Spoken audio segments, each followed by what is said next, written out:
the Herp House Rock podcast in the past. So yeah, I'm sure a bunch of you have already heard him on multiple podcasts. So yeah, no, it should be a fun conversation. Although it looks like he might have pressed something or it might have logged him out. So unless it's just frozen. But me I and don't know. Dom He's can. got a good look though. Like he's just frozen in place, looking good. It's a good place for it to freeze. He's not I'll reacting. just text him and ask him to. Oh, there's a second David Levinson. Maybe I'll just kick the first Dave Levinson out. Oh, there we go. There you go. There you go. I think. Oh, still frozen.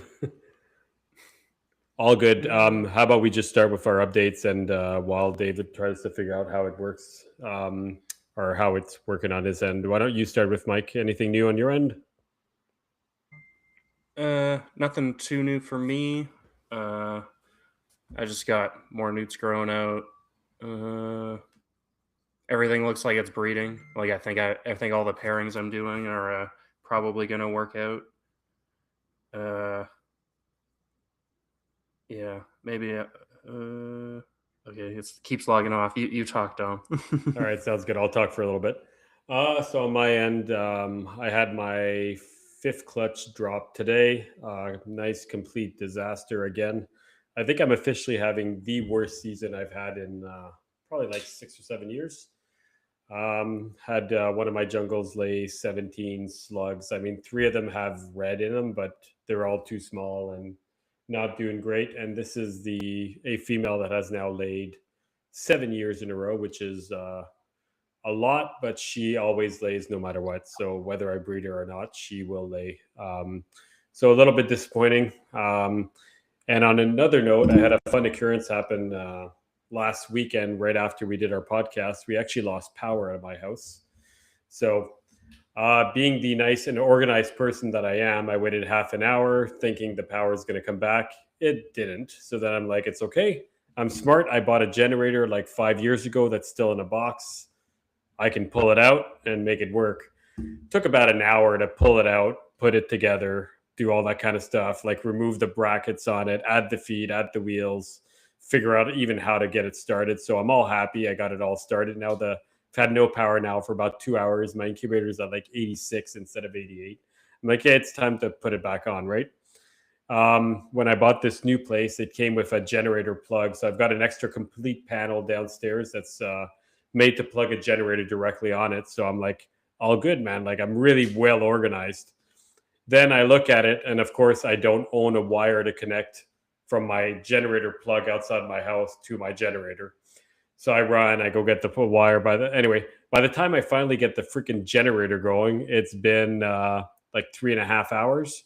So now I'm really well organized that if I lose power, I can get the generator going in literally 2 minutes.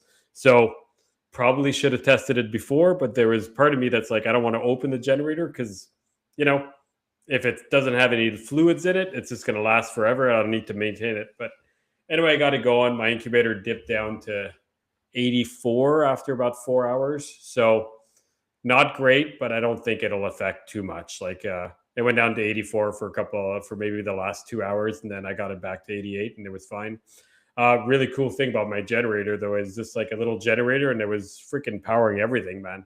Furnace of my house, my dehumidifier, my fridges, my oven, my freezer, and the snake room. One line of plugs was being powered by it, so which was enough to, get the like the space heater going, the incubator going, and I think I had one racket cage going too, which is really not necessary because realistically, just with room heat and it's enough to keep everybody nice and safe. You put it at 80 and you're good to go.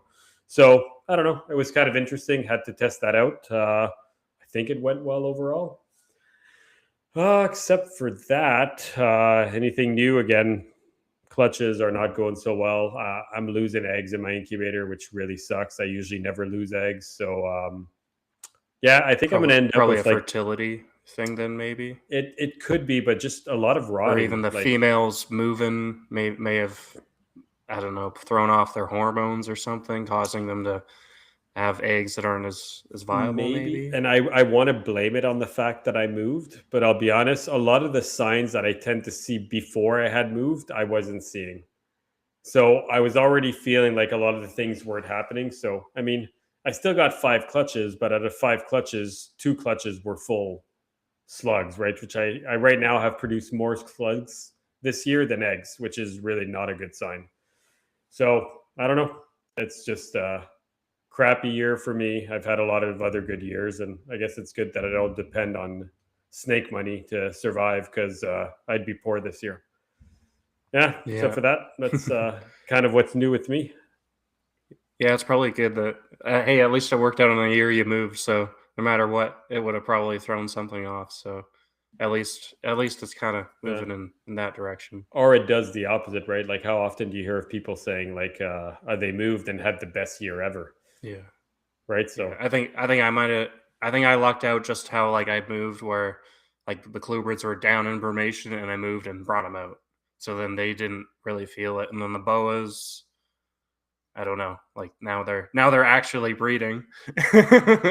Now they won't stop breeding, and I don't know if they're gravid yet, but none of them are eating. Like all three males, like even the juvenile male, no, not eating at all, and then the female refused food. Like I hadn't fed her in a couple weeks just because they were breeding, and she's kind of chunky anyways because from a few years of not having any babies.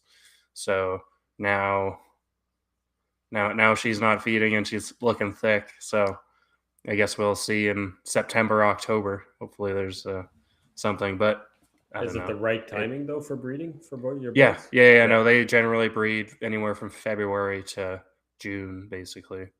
So they were locking up in March, and then they locked up in April, and now they're just locking up every day. So I don't know if maybe they've just taken already, but they're still kind of in season, so they're still kind of breeding, or if she's just gonna have like a later litter. Because when I got her, she dropped babies in late October, or dropped slugs late October, like 30 slugs. So that kind of, and then you kind of go 6 months out ish is how long they take to gestate. So basically, around now or the end of the month is kind of when she was probably ovulating, anyways. So it's kind of is the right time for it to happen if she's going to keep doing on the same schedule. So that'll be Yeah. exciting. That'll be Just by cool. curiosity, when it comes to live born, the infertile ovas, are they still called slugs with boas? Or is there a Yeah, we different ju- term? we just call them slugs because they're like basically like almost like, well, depends how long they've been in the female, but they're like kind of like just Yeah. the egg yolks basically that No, come and out. I get it. I just always wondered, like, is it a Yeah, different terminology? Because I mean, like, you can't say you're having a clutch of boas, right? It's a clutch of eggs, and so it's more a litter of boas. So I was wondering if it just was a different things for slugs, but yeah. I think Dave would know. Dave, is there any other term for boas than slugs? Uh, I might have missed the first part. Is this working though? This is on my phone. you look Yeah, great. that sounds good. Perfect. And if it doesn't upload, that's fine because I can just take the YouTube, so it's all good. I apologize again. But what was the boa slug question? Dom was just So I was, curious if yeah, I was there just you go. wondering because you know how there's different terminologies for pythons and boas. So you have a clutch of pythons, you have a litter of boas. Is it a slug for both boas and pythons, or is it unfertile ova? Is there a different terminology for in the boa world, or is it just slugs? Still slugs, but some people call them sweet potatoes, but that might be every part of the hobby. I'm not sure. All right, fair enough. That's a good one. Maybe we'll start using that. Yeah. Or Cool. it's a Well, boa thing. David worked out pretty well actually. We just ended up doing our updates and all that. So I'll just let Michael talk about our sponsor real quickly, and then we'll get started with you if you're ready to go. Yes, sir. Beauty. Awesome. Alrighty, Reptile Rejects is proudly sponsored by Cornell's World, one of North America's leaders in reptile caging and reptile supplies. You can always reach out to Cornell's World over email or on social media, and you can visit their website and place your order today for any custom PVC cages, custom glass terrariums, spider robotics equipment, Vivarium Electronics, and even Repti Red heat panels, along with Zoomed, Arcadia, all your other major reptile brands. Greg West at Cornell's World carries it all, and he's always happy to do custom stuff for you. So reach out or see him at a local show if you're anywhere in Canada.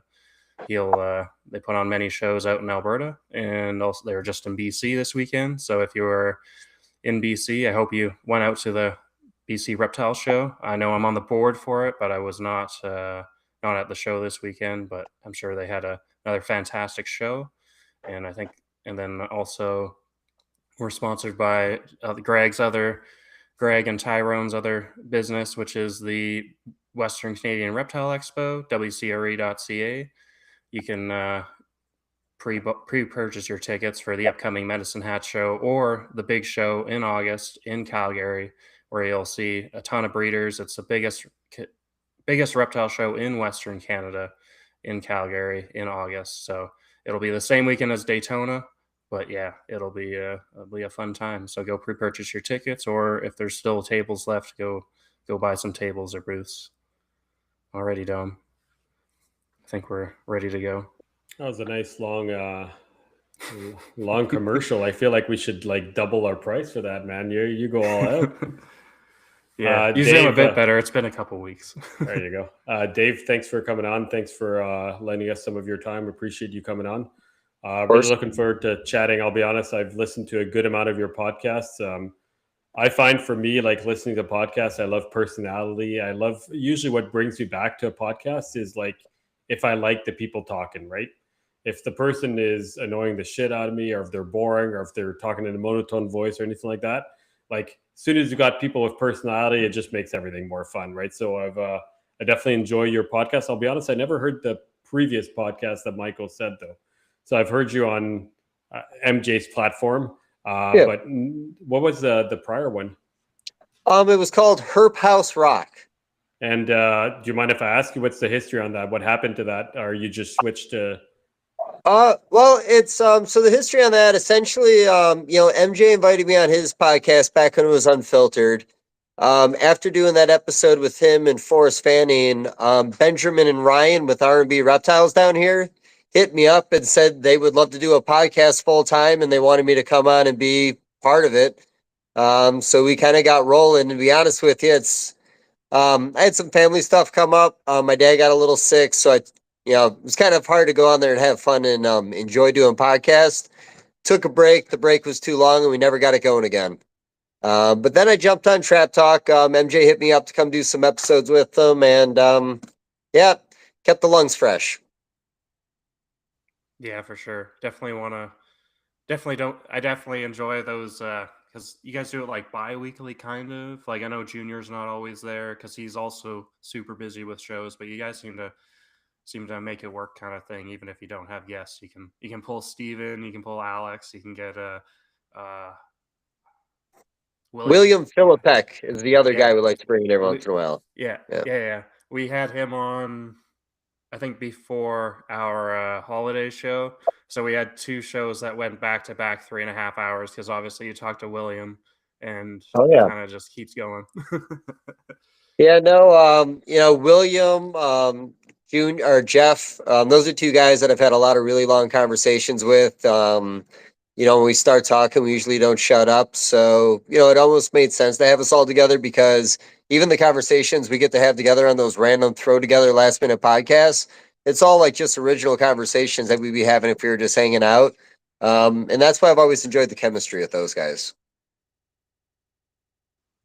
Oh yeah, for sure. But it is cool when you get your own guests on too. Like I find because you're able to get those old school boa guys too that like obviously Eric and Owen, they get the Morelia people and some of the Python guys, but then you're able to pull the boa guys out of the woodwork kind of thing, which is it's just always neat to get that kind of history download on the guys that we all knew, like started the Salmon Boa project and all that fun stuff. No, the Rich Hadley podcast was awesome. Warren Booth was nice enough to set that one up. Some of the older generation guys, you kind of need somebody in their clique to give the okay. Unfortunately, a couple of buddies might have been able to set up a couple like the Craig Trumbauer one, so on and so forth. But no, yeah, I love talking boas. I don't get bored with the topic. I could talk boas every single week, but I always enjoy the challenge of jumping around to different species. Even like back in the day with Herb House Rock, like I don't think we covered a species more than once, like 50 some episodes, and we just tried to go a different direction every single week. So that's kind of like, my niche, but I could really lean into the boa thing and do some great things on podcasts. Oh yeah, yeah. I think actually one untapped thing in the boas, other than well, I guess Bobby Pebbles, in that I've kind of been able to hit on West Indian stuff because that's what we were talking about before he hopped on. Is I might have a litter of Bahama boas this year, but we'll see. Uh, that last time when I got her from Tyrone, she dropped slugs like a month after I got her. It's like she's not eating, and then she dropped slugs. Yeah, but I after 2 years, finally they're actually breeding. So they've been breeding the last 2 months. So That's awesome. I always say with boas, you really got to let them acclimate in a new area. I moved my entire boa collection last year in December, and I didn't even breed this fall more than like one or two females out of like 40 females I could have bred. The ultrasound I talk about a lot. I really rely on the ultrasound to let me know when to get rolling on certain things. And a lot of the boas just didn't really start building. A lot of them never went over 10 millimeters. So I just didn't really do any pairings for them. And honestly, I think it was just that adjustment year. Now next year, I honestly believe with giving them this year off, they'll have time to adjust. Next fall, I should have an amazing boa season. But yeah, anytime you get in animals that are bigger than subadults and boas, I always feel like it takes a couple years to really let them settle in. Just yeah, by curiosity, when you're talking about the ultrasound, I it's a tool I've never used. I always feel like maybe I'm more old school on that, where it's like you just go by the feel, right? You know how things are going, you know how. But I love the idea. Like, yeah, I'm gonna say it. It feels a bit like cheating. Okay, Yeah, it's not. yeah, it is. It does feel like cheating, and I'm not calling you out in any way. I know a lot of people do it, but it feels like cheating because it's like you're almost looking into getting extra information. You're like, I almost feel like you're not supposed to have, but I love it. Like if I had an extra grand, I'd go buy myself one and I'd test it out. I'm just wondering on when you started using it, how bad was the learning curve? Like to actually learn how to use it, learn how to take the ultrasound on the snake, and actually know what the heck you're looking at. Do you know what I mean? Yeah, no, for sure. So I probably started doing it about 8, 9 years ago, and fortunately, a buddy of mine had an ultrasound, so I just was using his for the longest time, and he put a little money into it, which actually made it really easy to use. The ultrasound I have now is actually kind of a cheap model that I got for like $700, so it's not a grainy picture, but you really got to know what you're looking for. But to get back to it, Tony Antonucci with Chi-Town Reptiles, he had been using it years before I even tried it once. And, I talked to him a lot leading up to it. So I kind of had a general idea on what to do. And I kind of treated it like I would treat any other species. A lot of animals will hold at 6 to 10 millimeters for months. And, boas are no different. I mean, you talk about random species, like we use the ultrasound with WUMAs every year. And every year we usually get somewhere between 5 out of 8 or 6 out of 8 to go. Some years I think we did 7 out of 9 one year. And they all kind of staggered out at a different time. There wasn't a cooling process. We're gonna get a little bit of a cool down, but not a true cool down like you would do with that typically. But yeah, rolling back to boas. So the one thing that was probably the best advice that I got from Tony early on is you don't want to be completely reliant on the machinery. You still have to, notice the signs, know when you should be putting things together. And, where I talk about how all these species will hold at 6 or 10 millimeters, sometimes getting in for one lock with a male, even if it's not at the right time, will start helping building. One thing I tell people that if you don't have an ultrasound, your boa season could start as early as August. And honestly, some people are still doing and getting ovulations right around now. So that doesn't really make a lot of sense, but these things aren't on the same cycle they would have been in South America. We're so many generations of captive bred in the United States now, in so many different climates in different parts of the United States. Like I buy animals from California, I buy animals from Florida, and I'm in Missouri. So my climate here is so much different than these other climates that these could be a couple generations of breeding in these areas prior. So seasons can go year round. So without an ultrasound, I encourage to put your animals together on August 1st. see what the male does. If he even tries to like go over to the female, show her any attention, you go a few days without anything going on. I like to pull him out, get a few more meals in, start again the first of the next month, and I'll do that monthly until the male starts showing signs of interest, because that tells me there's something about this female in this moment that he knows to put the effort in. He wasn't wasting his time those months beforehand. So, and honestly, even these boa tips, I think you can go across the board in almost any species, minus maybe colubrids where you're kind of cooling stuff down and you know exactly when your window is. But I've had boa litters almost every month of the year over my time of doing boas. Now, April is usually the time of the year that I'm going to get my most, but there'll be a staggering out of litters throughout the year if I plan things out right, and I do that honestly based on the ultrasound. Yeah, can I say one thing by the way? I'm so used to interviewing people. I'm not used to be able to just like babble on, but I'm doing exactly what I should be doing. Long answers. Talk Oh, yeah, away, no, it's man. perfect. That's the way it should be. Yep. Do you purposefully try to stagger clutches? Sorry, I'm saying clutches, litters. Like, Um, is that something you want so you don't get stuck with like 5 litters in April and one in December? Or... No. Well, here's the thing. Any time of the year that you get an unexpected litter, an off-season litter is a benefit. Especially if you're able to sell a lot of animals, that late season litter is sometimes a blessing, because maybe your stock's getting a little low. Do I do it on purpose? No, not necessarily. I've kind of tested the waters a little bit by like different feeding cycles over the years, taking them off food for like a month and a half and then putting them back on and then start introducing males. And I've had certain things I think I've been able to manipulate a little bit, but just again, going back to the ultrasound, I can do everybody at the beginning of 1 month, and even with the ball pythons, I'll have a bunch of 6 to 10 millimeters, but then I'll have that unexpected female that maybe in August is already like 20 millimeters, and I might not have thought to pair in July. And that happened to me last season because I had a VPI snow female that I gave a year off. I had a IMG jungle aneurystic VPI was going to put on her that year. And I checked her August 1st and she was at like 19 millimeters. And sometimes that's too far. 15 to 20 is really your sweet spot of really getting a male in. But as soon as they're over 10, I always say you should be starting to put your male in. But I would have missed that ovulation because I probably wouldn't have paired her on time if I wasn't checking early. And she had done that to me 1 year beforehand, so I knew to check her. But she's the only female that actually drops about 2 months prior to everything else. I believe her litter when she had it last year was I want to say it was a February litter, but it might have been early March. And then I think after that, my next litters didn't come until like late April and then through June.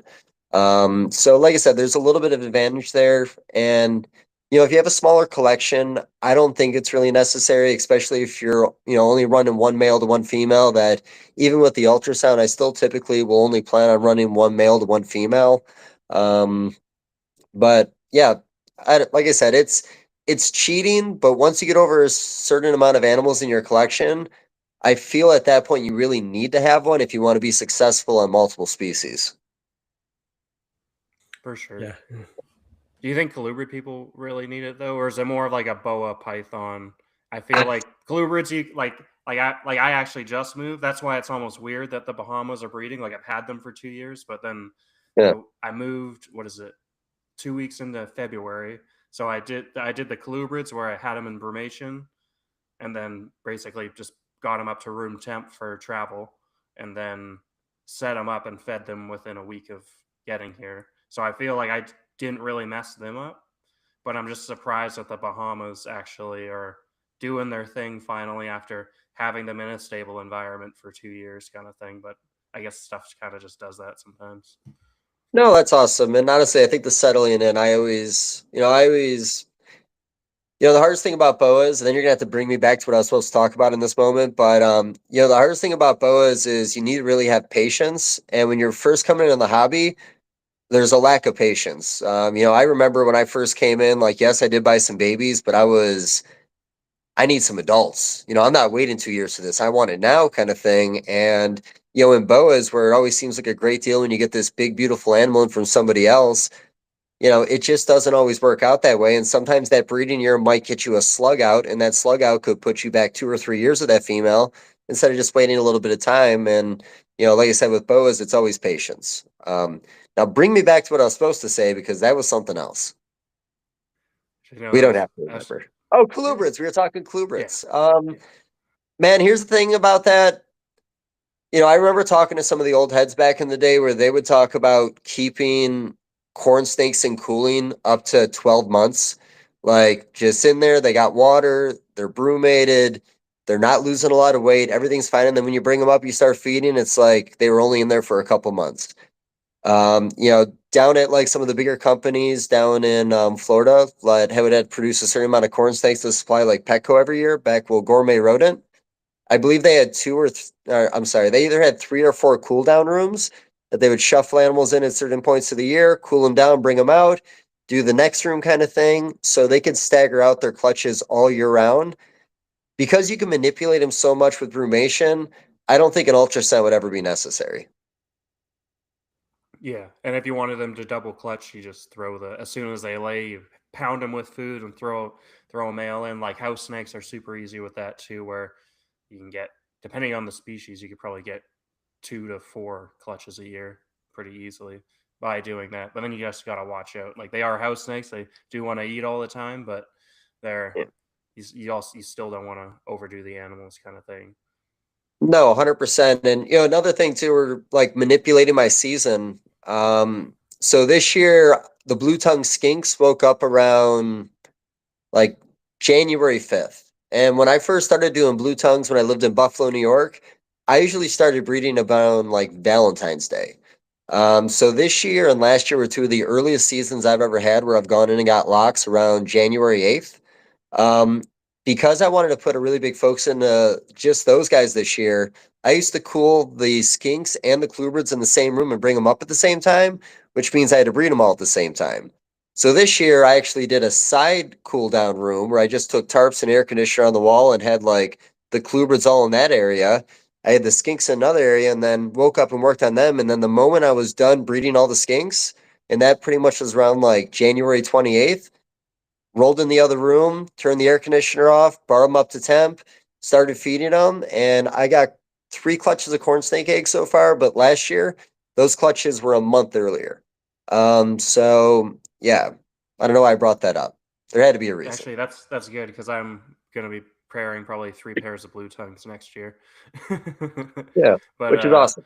so with the blue tongues, when you like, I've heard some guys like Chris, he's bred them in the past, and he talked about how he would pair them for 2-3 months, like just to make sure he hits the lock. While Yeah.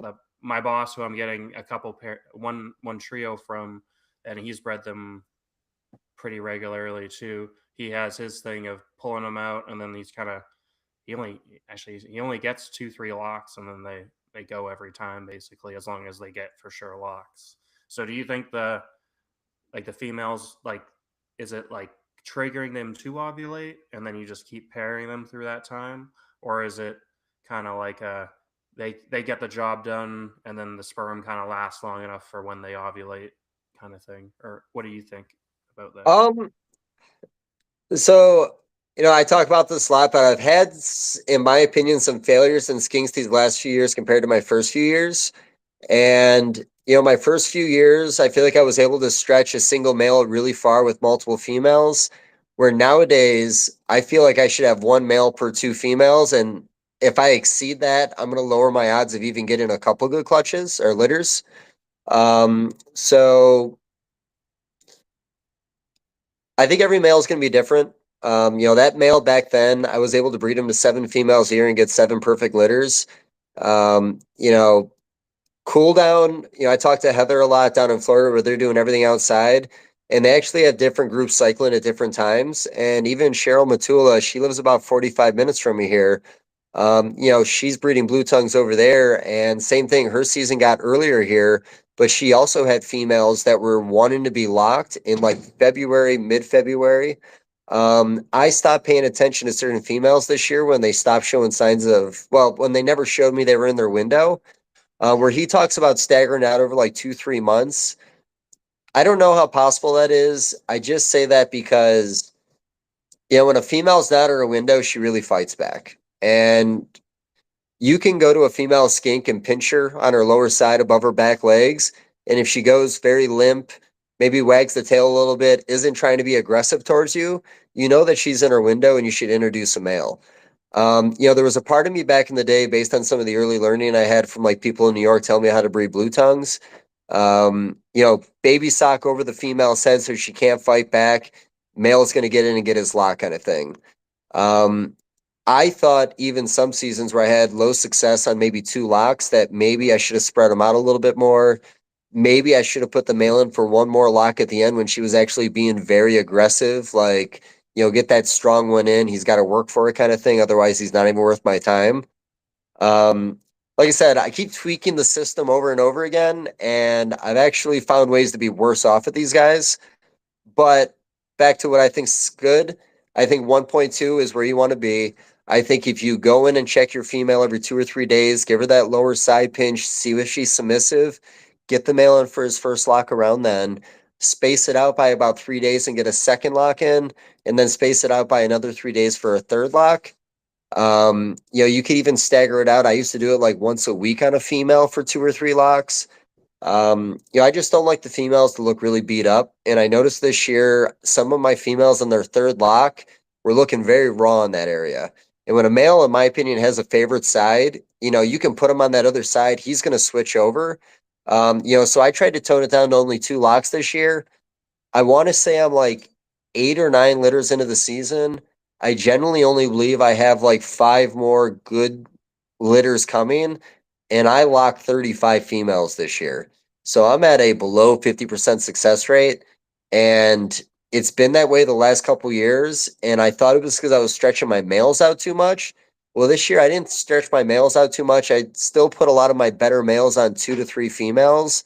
But some girls just didn't get there. Some girls never showed me they were in their window. There was another 25 females I didn't even try breeding this year. So the decision I made this year is if I didn't have a better year while putting a bigger effort in my opinion, I was going to start looking at the group and maybe start downsizing a little bit because I try to hold back like 10 animals back for about any species I work with every year, knowing that, there's probably going to be 5 or 10 I'm going to want to upgrade or maybe just change things out. Um,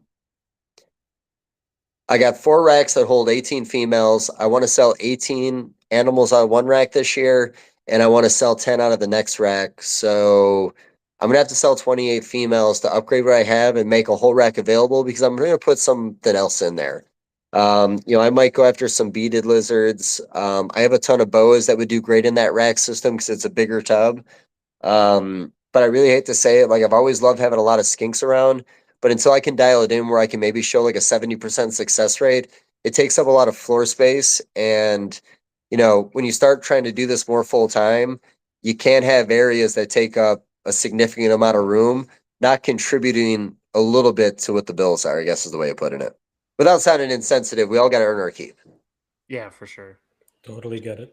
And are you just doing that? So they're just in tubs with heat tape. There's no basking at all or anything. No, so when I first started doing this, it was always just rack systems. Um, I was gonna upgrade this year and try to hang some UV lights in when the females are gravid to see if I saw any difference in the babies, maybe a little bit stronger, so on and so forth. But with supplements and everything over the years, I've never had an issue with any of my babies. And it wasn't until about 5 or 6 years ago you saw more companies changing rack systems around. If I downsize a little bit more, because I think it's the 88, I think it's the 8018 series from ARS, so it's the window on the front tub. Um, I may use all those racks and just switch them over to a completely different species. And if I can get the skinks down to about 40, I probably would change my setup to at least have UVB on it. It was just nothing I ever needed before, nothing I used for the first like 5 to 8 years of even working with the species. And I do think you can get away without it based on just the way the hobby's been over the years. Ray Gerge has always done rack systems.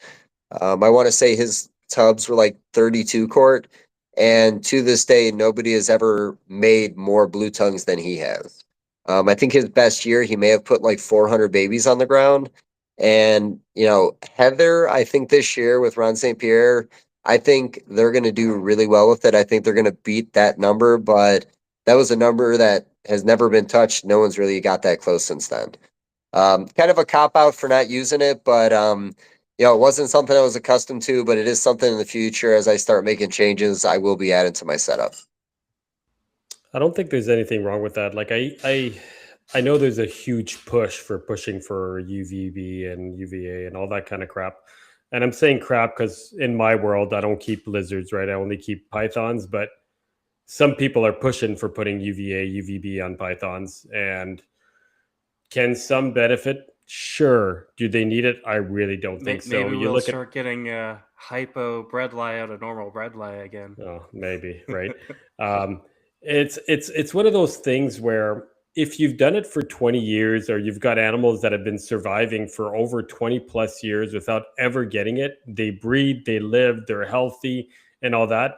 I feel like that's a pretty good proof that they can survive without it. Now, is there benefits? I would imagine there is, but there's also negatives that can happen from putting too much UVA, UVB on an animal, right? So I don't know. So my whole point was coming from what you just said there. I don't feel the need to put UV on my pythons, and I'll be honest with you, I don't think I ever will. Like I'm looking at it, and I don't think they need it. I think they're thriving and doing very well. So if you've been doing it for 8, 10 years and you've had zero issues, I mean, if it's proven that it has a benefit, sure, but do they need it? It's pretty easy to argue your point that they don't if they're thriving, doing well, breeding, replicating. You know what I mean? Yeah. So I'll say two things on that. The first skink I ever bought, named McGillicuddy. I think I would have got it maybe like a South Carolina show. She was like my foundation animal, kind of really made me want to work with the species more. Got a male for her, started breeding, got my first litter. I want to say that she bred for 7 straight years when I got going on it. Then I kind of went to every other year. This year was the first time I bred her in 2 years, and she had 6 babies that were huge and 3 sets of twins. One of the 6 twins didn't make it. The other 5 seem to be doing okay, but when they're that small, you got to put a little bit of work into them. But long story short, that's a female that has always lived in rack conditions. I've had in multiple different styles of racks over the years as I've upgraded the animals along the way. And still to this day, and I'm not sure how old she was because when I got her, she was an adult. That animal could be over 20 years and still is thriving, doing well, able to reproduce.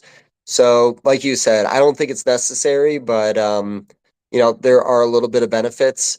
Being up. So Dom Patterson, I used to talk to him all the time back in the day.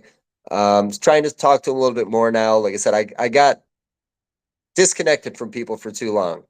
But I know he was moving his females outside on really sunny days after they were gravid because he did believe that there was a benefit on that little bit of sunlight every single day for these gravid females. And up there that time of the year when he's doing his breeding, I can only imagine how cold it is in February up there if you have a gravid skink that you might want to take outside for a little bit of raise. But on days when the sun was beating down, he was taking some animals out, and he believes that he got stronger babies. Now I don't know to this day if he's still doing that.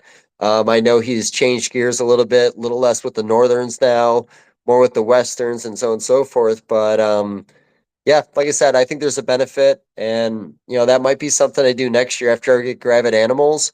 If I can do some outdoor pens, maybe on the hot days, and if the species, I can become a little more successful with the species, a little more consistent. Um, again, when Skink started doing really well, I upgraded all my equipment, but the racks I always wanted to keep them in because we were doing well, making money on them, so on and so forth. Same basic concept now. If I could have a few really good seasons with them, I wouldn't mind doing like a greenhouse on the property. So I can control the temperatures in the wintertime on. Something that maybe I can put some natural sunlight in it by opening it on the top. But if I can create some kind of outdoor greenhouse in Missouri where, they're doing even better outside in those conditions, I would love to do that. But like I said, a couple of good seasons so I can justify putting that into it.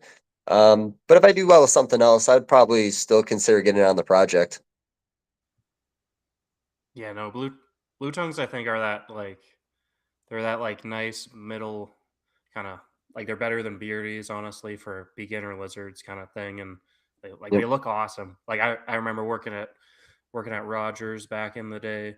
Well, a few years ago, but like we got stuff from Dawn Wholesale to the store, and there were some really nice blue tongues that he just sold as normal northerns, right? And there's Yeah. probably a little bit of sunset going on in there. I remember one I should have probably bought because they had just like high white, just like in the bands kind of thing. Like you could see even when it was smaller, and then as I grew up in the store a little bit, like it Yeah. just increased and it looked really nice. Yeah, he got some of that Swedish line stuff too. That was one of the things I always wanted to get from him, and I should have moved a lot faster. Seeing now I can't get any animals from Don anymore. It's really unfortunate. Yeah, I think one of the pairs, actually the pair that Tyrone has that I'm gonna try to breed for him, that one is I think that's a Swedish line. They're they're from Dawn, but well, they're from another guy who bred them, and then Ty got them. So but I think they are a Swedish line, so that'll be cool because they'll like Nice. they're some good size animals too. But yeah, no, that Swedish line stuff looks so nice when you see it in person. Oh, 100%. Skinks are a species that I always thought would have like be a bigger part of the hobby.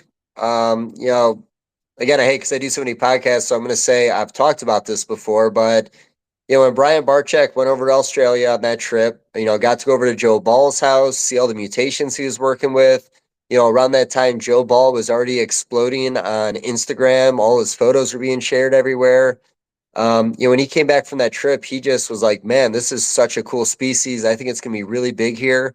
And it was great because I was already working with him. We were talking skinks all the time. He was buying a ton of my babies. I was hooking him up with people I knew to buy stuff. It made for a really fun time in the community, which made it seem like it was really going to get there. But while the problem is there was a falsehood to it in a sense because the same time that Brian was overbuying, Bill Brandt was overbuying by the hundreds of them. I was then expanding on my collection, buying every one you could possibly buy. I was waking up in the morning. We would check fauna at like 7 a.m. If an ad hit fauna at 7:01, it was sold by 7:15. Like everybody was obsessed with skinks over about a 3-year period. So it seemed like, wow, awesome. Look how good the market is. But really, there was probably about 4 or 5 people that were really inflating everything up by overbuying and building these very large collections. But then the next guy didn't really show up, like the next tier, the next group of breeders to like really be into them. And after a while, like, I was talking to Brian, he wanted to come over and look at the collection, do a video years ago. And he just wanted to focus on the ball pythons, the boas. I was like, can we do some skink content? And he's like, man, the skink videos are not getting the traction they used to. So it got really exciting, peaked, and then it just completely fell off. But now you have Heather, who's working with about any mutation you can get your hands on in the United States. She's going to have an absolutely amazing year this year, making whether it's classics or these really cool double recessives.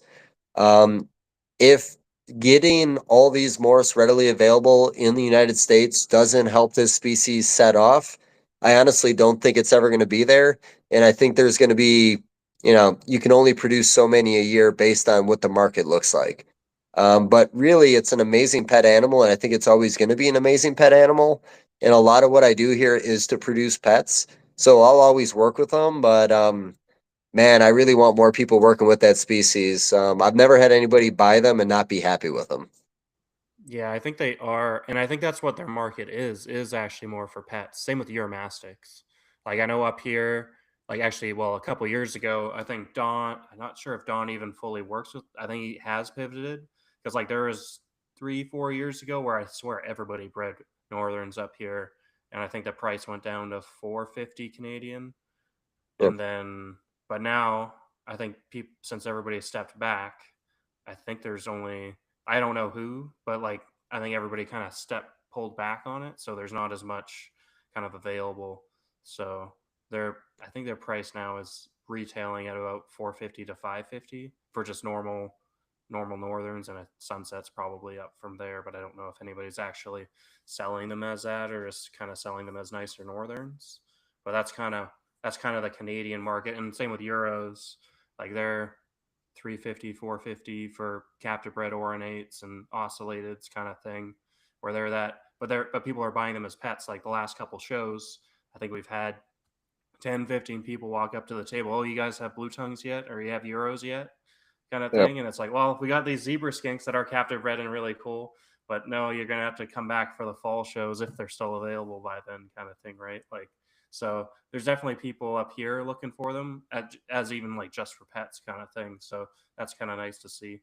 But yeah, no, they're definitely cool. And we still have the imports coming in, but I think people kind of know that they want a northern and not just an Irian Jaya or an Indonesian kind of subspecies. But although those are really neat too, right? Because then you can actually get some fresh blood and get the axanthic morphs, and I think it's the tannin bars have the axanthics in that. So it's kind of neat to Uh, see that. Cannon bars, I think, have xanthics. I think you're thinking also the Holomaharas.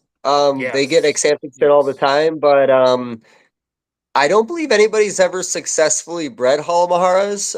I know the importing companies would get gravid females in, and even some of those gravid females would have xanthic babies. But there was one Xanthic or Henry Tannibar or Tannibar that did come in, and we did get our hands on it, and it ended up being a fail to thrive. Outside of that one, I'm not sure if another one's been found yet. I'm sure because they always collect from similar areas. If there was one, there'll be another someday. But yeah, I think that one that came in, it was a gravid Tannenbar. She had her litter at the guy's place, and one of them ended up being an Xanthic. And we just happened to get our hands on it. But yeah, that was a bummer. I really wanted to see that project through. Just didn't do well. yeah, no, the it's it's kind of weird though how like the Indonesians still haven't taken off even though they still come in, but I guess that's because they're kind of that last remaining bit of the wild caught market that still kind of just goes into the pet trade and not actual breeders' hands as much as it probably should. Because like there's Yeah, like fantastic pets too, as a couple generations captive bred. no, I agree. I never really liked their gangly bodies when they come in the country. I kind of like that full body of a northern. I've looked at some over the years. Like I said, I've never been overly tempted to work with them just because, a lot of the stuff you see doesn't look good. But, there were a couple guys in the United States that was doing or that were doing like really unique IJs. But yeah, it's kind of something that fell off. And I think a lot of that has to do with the amount that still can come in the country. I'm sure when they cut it off and say you can't, there will be a jump up in price, like what happened like in the monkey tail skink market. But Yeah, yeah, kind of like Amazon Trebos too. Like, man, they're so freaking cool, but like so many of them come in the country. I think there's been a lack of interest outside of like some of the unique projects like the tigers and the red line stuff and the leopards. But yeah, that's a species that I think just too many come in the country, so nobody really works with them. yeah, I think they're picking up though too. Like I know, well, I've seen some nice ones at the shop, but they're they're coming along. Like I'm seeing the imports and that I think that kind of not necessarily brings the price down because there's guys out in Quebec that are uh, at least a couple of them that are getting top dollar for like even just like tigers and stuff. Like they're getting a grand $1,500 for some stuff Oh yeah. that like you're like, isn't that like a like the guys that usually buy wholesale are like I don't know, 200-300 bucks, and then they're like, well, we're getting a 1,000 to 1,500 1,200 bucks. It's like, okay, well, maybe you just keep doing that. No, But I that's mean, good, there's a right? reality there, man. I'm sorry, I didn't mean to interrupt. I was just gonna say, like, I want Amazons, but I'm gonna be real bougie about it. I'm gonna spend $1,500 a piece, and I'm gonna get the best ones around because I'm gonna have a few of these here. I want them to look so far from wild type, it's not even funny. Oh yeah, no. Tyrone has like gravid red calico from Don that he bred to. I think it was the only male he had ready to go because he has a few other reds kind of growing up. But yeah, no, Yeah. that'll be cool to see what pops out of there. They're definitely No. a thing of the future, I think. You could Yeah, always take. completely. I'll Oh, go, go. Dave. No. No. I was gonna say you could always take a page from the Green Tree Python book, where even though there's a lot of wild stuff to come in, they made their own niche market by creating designer hybrid mixed chondros that are worth like 10 times more than whatever is imported, right? So, which again, I'm not for it, but they made their room, man. They made their space, and anything wild caught coming in doesn't impact the price of what they're doing, right? It's kind of an interesting way of doing it, right? Like if you look at the other species you guys are talking about, I mean, I don't know. They made their niche and made it work. Yeah, no, I think green tree pythons are just kind of like one of those iconic looking animals in the hobby that we all remember. Those animals drooped around a branch when you saw them at the zoo. Like, it really left an impression. So, as an adult, you're going to want the nicest, shiniest silhouette of that animal you could possibly get. And with these designer morphs you can do now, my buddy Chad Halker is all in and obsessed. He did a breeding loan years ago on a female he got in that ended up being a really nice designer female. He got back a 1.2, raised them up. I think he went out and got another male for his females, and he's got 2 clutches on the ground this year. His first clutch, he hatched everything. They all looked amazing. They could be these designers like you're talking about. But he is, like I said, he's been a ball python guy for the last 20 years in the hobby, and he's done some amazing ball python stuff. But having like a green tree python project run like that is like a true passion piece. Like, you look at it differently, you treat it differently. There's people willing to spend $10,000 on those things is why they're always gonna be $10,000. And the day somebody doesn't do that, things will change. But people line up for those animals and you're on waiting list, and sometimes you're begging to spend that kind of money with a person. And I've never seen that in any other community. Yeah, no, it's wild because like Yeah, the I'd colubrid argue to community say is not all even close Python to it. communities spend those kind of dollars. Sorry, Mike, go for it. Oh yeah, no worries. Yeah, it's just like the colubrid community doesn't really do that. Ball python community, like I'm sure you know that too, Dave. Where it's like I think that market is well, I guess that market is kind of settling down compared to how it was, but Well, everything is settled down compared to what it was a minute yeah, ago. Um, you're right about the ball python thing. There is a throwing money at that industry, unlike other ones. There's more money that cycles through the ball python community than any other community, times probably 3 or 4. Um, but that game plays different. That you have to spend money constantly to reinvest if you want to keep up in the game. Where green tree pythons, that $10,000 animal is truly a long term investment because there's never really a big market fluctuation in that community because there's not enough tens being produced. You price accordingly on the quality of the animal or the quality of the lineage. In ball pythons, it's a turn and burn. So yeah, there's a lot of big money spent, but spent for different reasons. yeah, for sure. That's a good Trumbauerism there. We keep the Yeah. tens and not the fives. Yeah, love that line. That is definitely one of my favorite lines, and I'm going to keep that in consideration because I know I'm going to want to work with more locality stuff in the future. But man, when I produce a nice animal, I always want to line breed it as much as possible to make another one even nicer. It's hard not to keep the nines and tens. Exactly.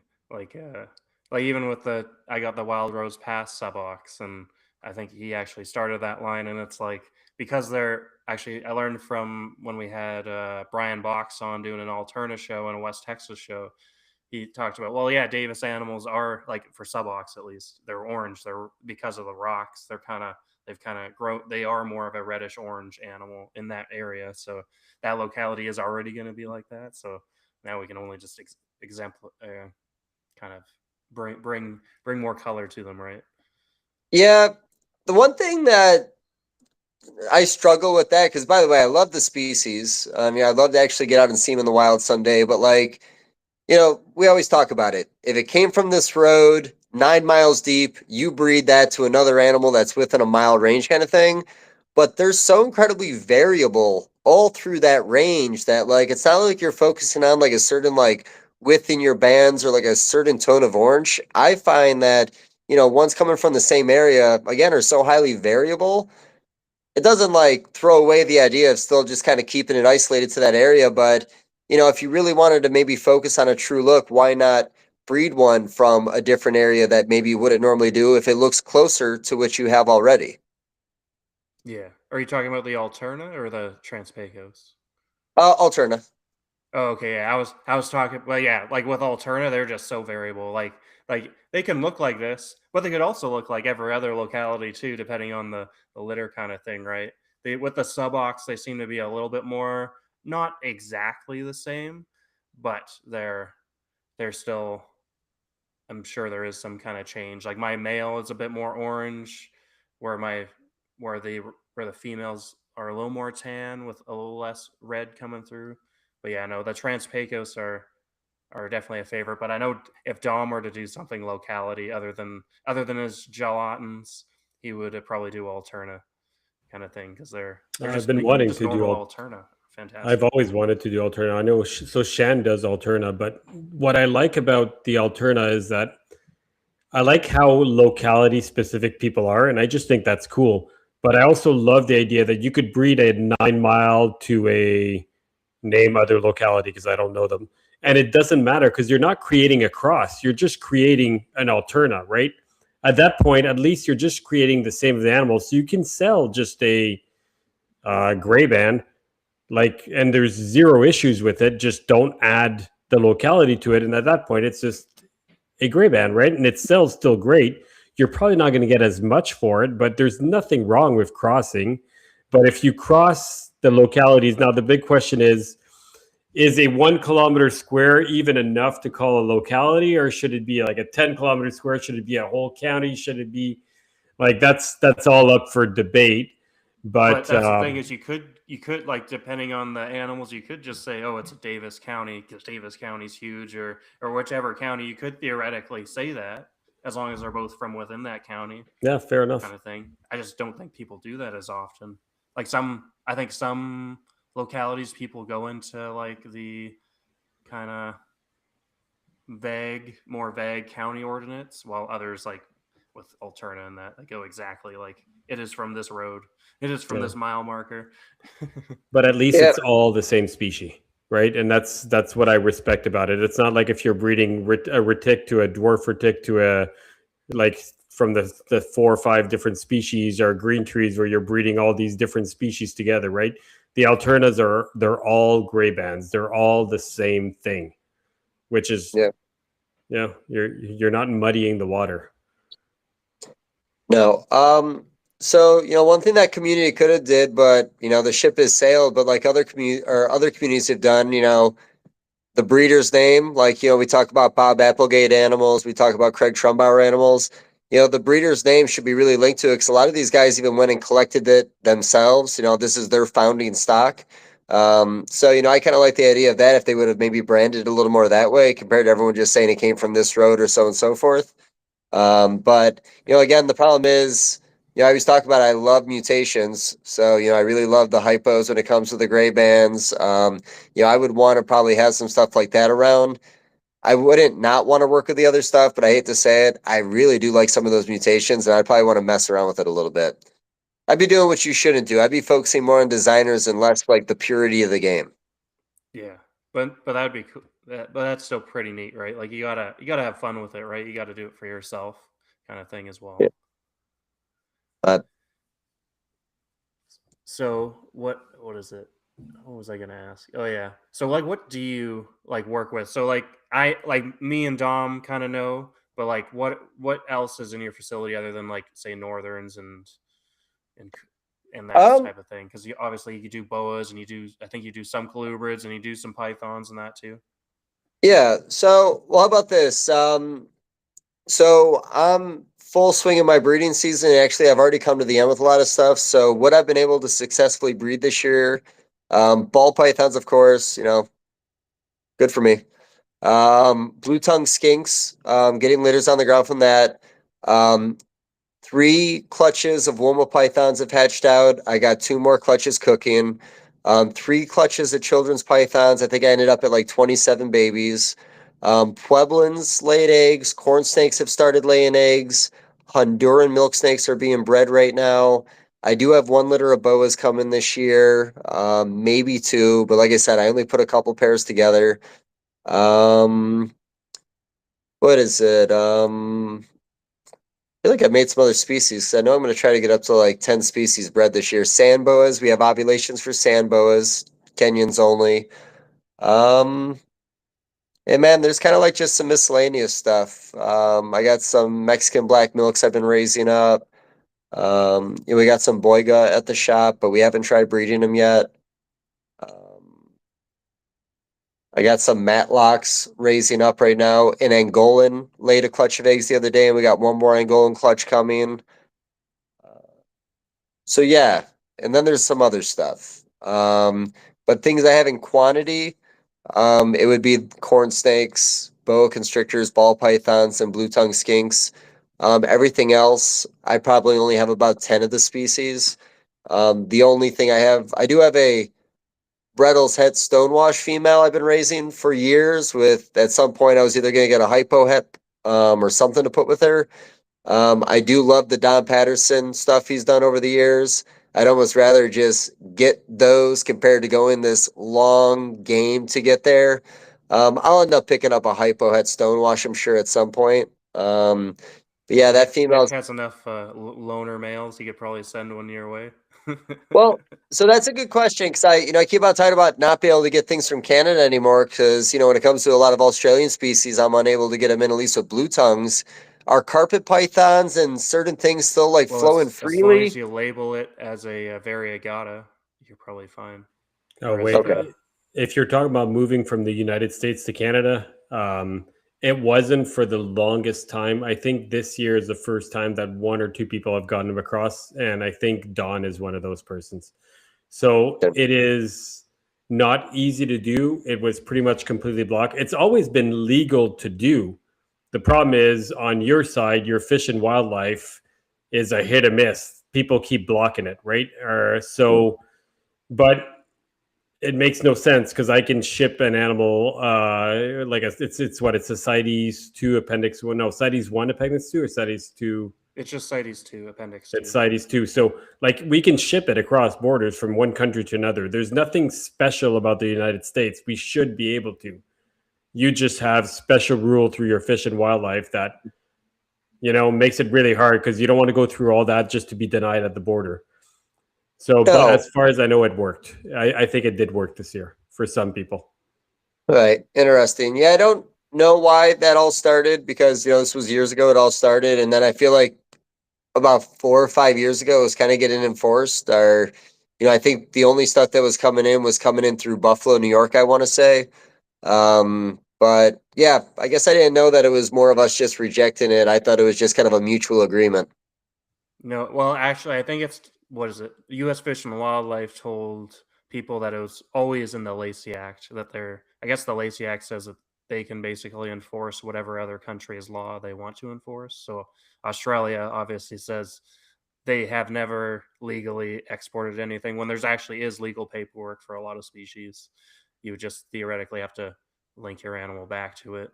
But there's also zoo animals that have been released, and in Europe you're obviously zoos are allowed to sell to the public to an extent. And even in the US, I guess you could theoretically get zoo animals if you go through proper channels, kind of thing. So not easy, but it's doable, I believe. But either way, it's the US, I think it's US Fish and Wildlife kind of playing police for another country when these animals legally came into the country in the first place, kind of thing. But yeah, no, Justin Julanders had those issues where he brought in stimmies from Europe and then went to re-export the babies that he had imported like 5-6 years prior. And they're like, oh, we can't issue these permits because we don't know how it's going to affect the wild population. Was literally the words. And then they said they didn't have the record of them coming in, even though he's like, here's the CITES paperwork you guys gave me to approve them to come in. But it's kind of, yeah. So, talking before about different variables that really stopped the skink market from taking off, not being able to export them was such a big part of that.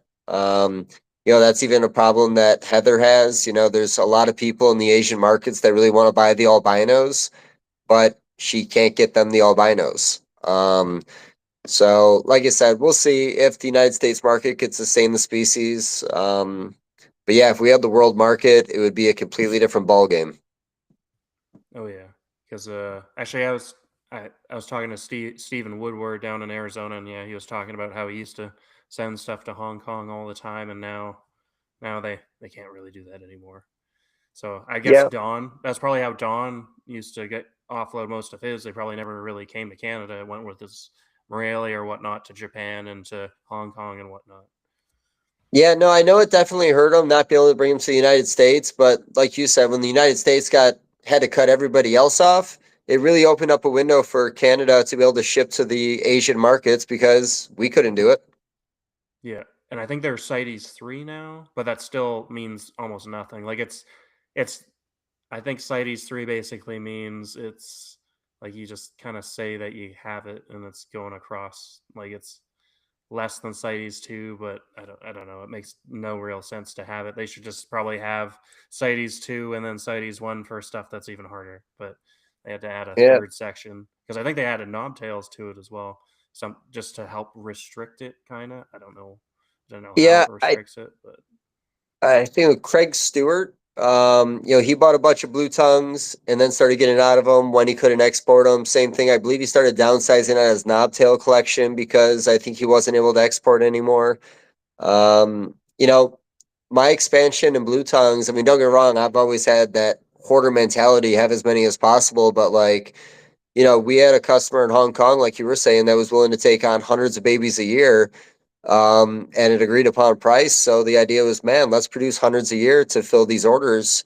Now, I still believe that I can easily sell 300 blue tongue skinks in the United States market, but I want to say 97% of them will go to people for pets, and the other 3% might be for breeders. Like I feel like it's very rare that people buy skinks anymore with the idea of breeding, and I do think that hurts a little bit because when you get more people in it, they're going to want to buy more. They're going to expand on what they're doing, and that's going to benefit the whole community. But yeah, these are literally all going to the pet market.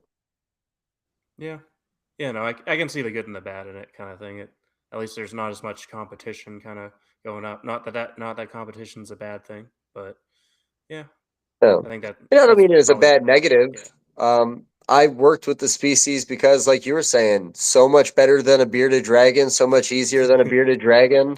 Um, But like I said, I was always very content. I was fortunate when they went from 150 to 175 to $450 down here, because like I said, those were the times that we put a lot of money into the equipment and other things that we did with the species. We went on and bought a lot of stock from a lot of people in the community.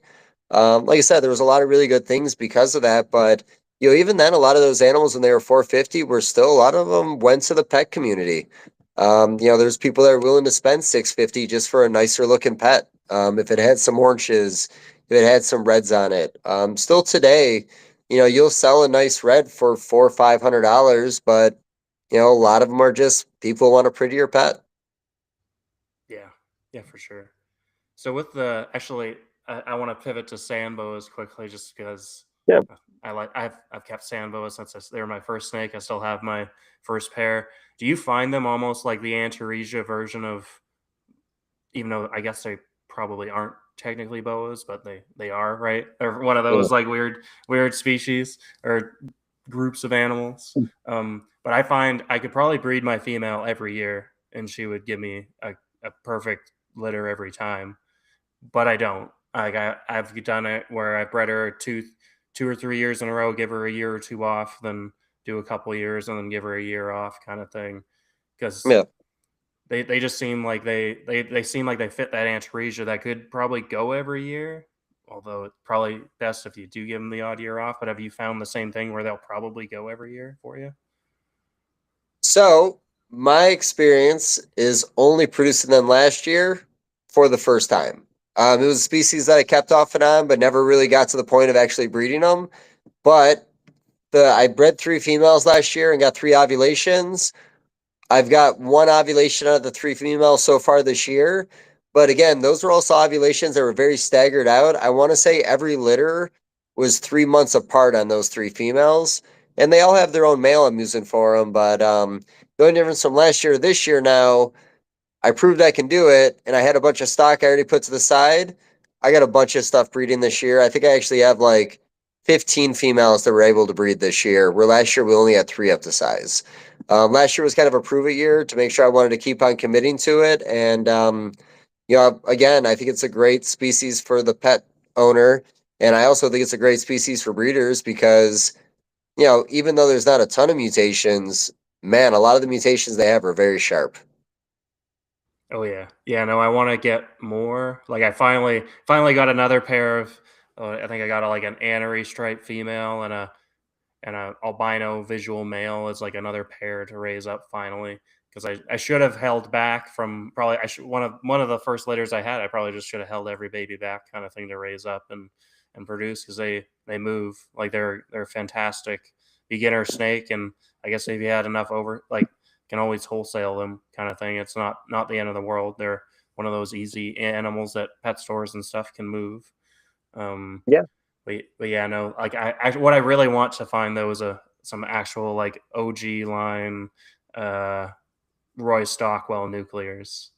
Like I know there are probably not too many of those hanging around even up here, but it would be neat to find just some plain normal bright orange and black Roy Stockwell nuclears would be fantastic.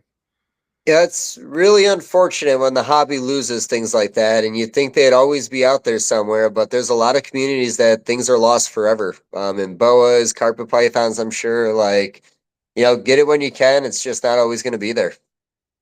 Yeah. I'm only 24. So like Roy, I think got out of it when I was back watching those snake bites videos when Brian was showing the blue tongues and that I was probably 10, 15 years ago or something. Like Yeah, that literally. was now that because that's when we had the forums and everything was like that. And I think we still had the Canadian reptile forum classified thing and Roy Stockwell was on there still, even in '09 and 2012 ish, kind of that kind of era. So like I only missed that opportunity. Although I don't think he shipped it all even back then. Like I think you kind of had to like you'd probably have to find a buddy there to send them back to you. But yeah, no, that would have still holding my fingers that maybe I could find some. Yeah, no, I've always liked the Holloway stuff. I like all that reduced pattern stuff. I like putting the Holloway with a splash with the GX with the paint and like really reducing it down to almost like flakes of black when you work with the Mannery stuff. Um, it's funny, like, every species you got to treat different on what you're doing, and where in some species you're trying to add pattern, in that species you're really trying to reduce the pattern down to almost nothing to make your highest quality animal. But yeah, no, you're talking lineage is lost, man. Even in boas, I talk about like the Summit pastel stuff back in the day. I had a really awesome female. I never held anything back from her. My one buddy, Jay, bought some stock from me, and still to this day, he is producing them. This year, I'm going to get some back because he bought that animal from me, I want to say like 10, maybe 12 years ago, and you can still see that like OG look like my female was in his babies today. And I really love that because you can't find a lot of really good Summit stuff anymore.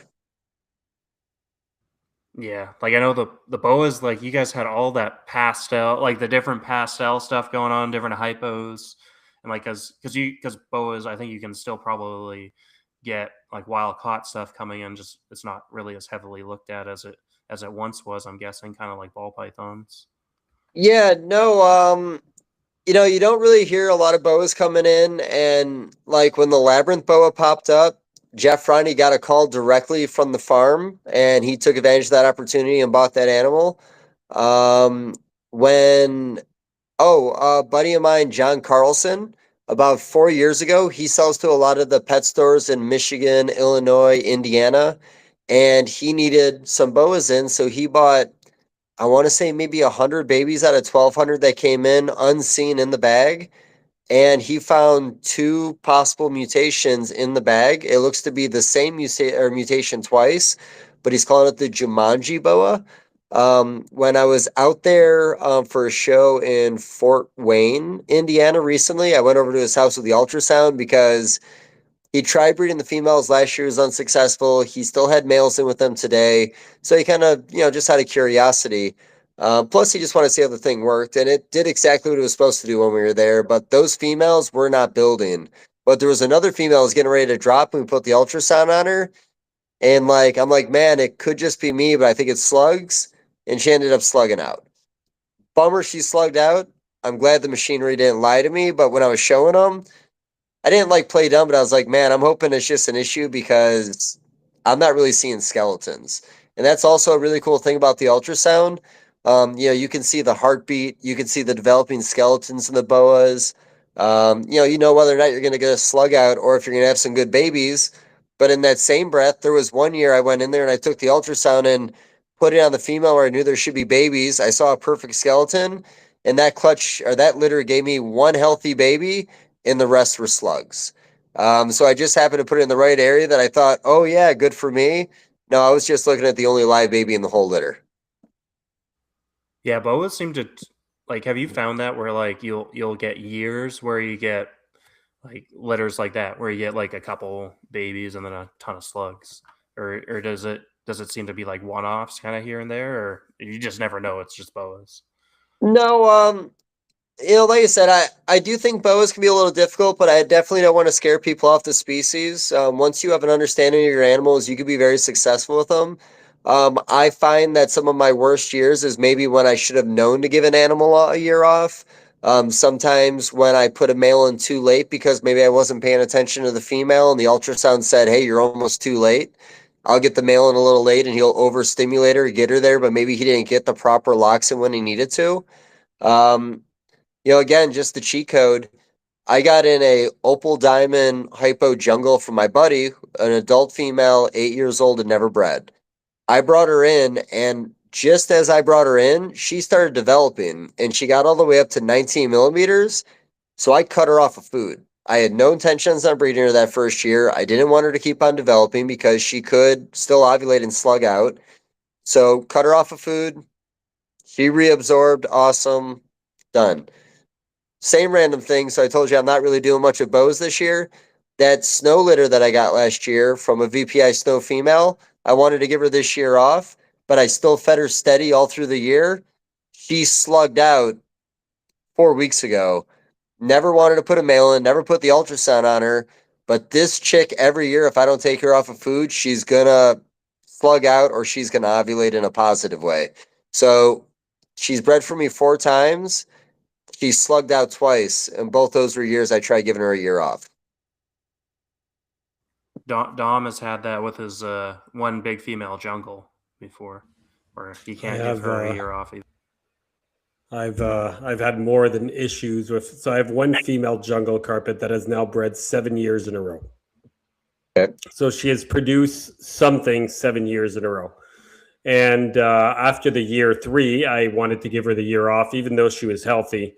And she still produced a clutch without being introduced to any males. I think the last introduction was 14 or 15 males, and she produced, 3 fertile babies and 20 plus slugs. And the fertile babies were from retained sperm from the prior year before. And and now she literally laid this morning again, but this morning was the first time ever she's laid a complete garbage clutch, which was all slugs. But she produced again, and now this is her 7th year in a row, which is insane because that's starting to be a lot of clutches. But this one was a garbage clutch. I don't really know how to take it. And she was bred. I did witness a good amount of locks this year. So not quite sure what to make of it, but some girls, man, they just will produce every year. So you might as well pair them up if they're going to produce slugs anyway, right? That's just my mentality. If you've got that snake that just will not take the year off, I think you should just breed it. No, I do agree with that. The main reason I wanted to give my female the year off this year is because next year I had an even better male I wanted to use for her. So I thought, hey, give her the year off. I'll be better off. Now I'm in a position where, I talk about it. I'm going to use the ultrasound and I'm giving her next year off until she doesn't give me a choice. But, I take, like I said with boas, there's been multiple occasions I've taken females off of food if they just keep on building because I know there's a potential of an ovulation without a male being introduced, and I don't want to try to breed every animal every year. I kind of cycle through like half and half. Like if this half of the collection breeds this year, I'll breed that half next year, kind of thing. Um, but in a lot of times, I'm also limited to my males. If I had more males, I'd probably be better off. But so when you said this year's clutch was a disaster, was it full term babies that were just failed to thrive, or was it another slug out? So she laid 17 eggs of, I'm going to say like 10 of them are obvious slugs. Yep. 7 of them are boob eggs, which have veins in them, but are half the size, which is telling me they're not going to make it. They're all going to go bad in the incubator within 3 to 4 days, is what I'm expecting.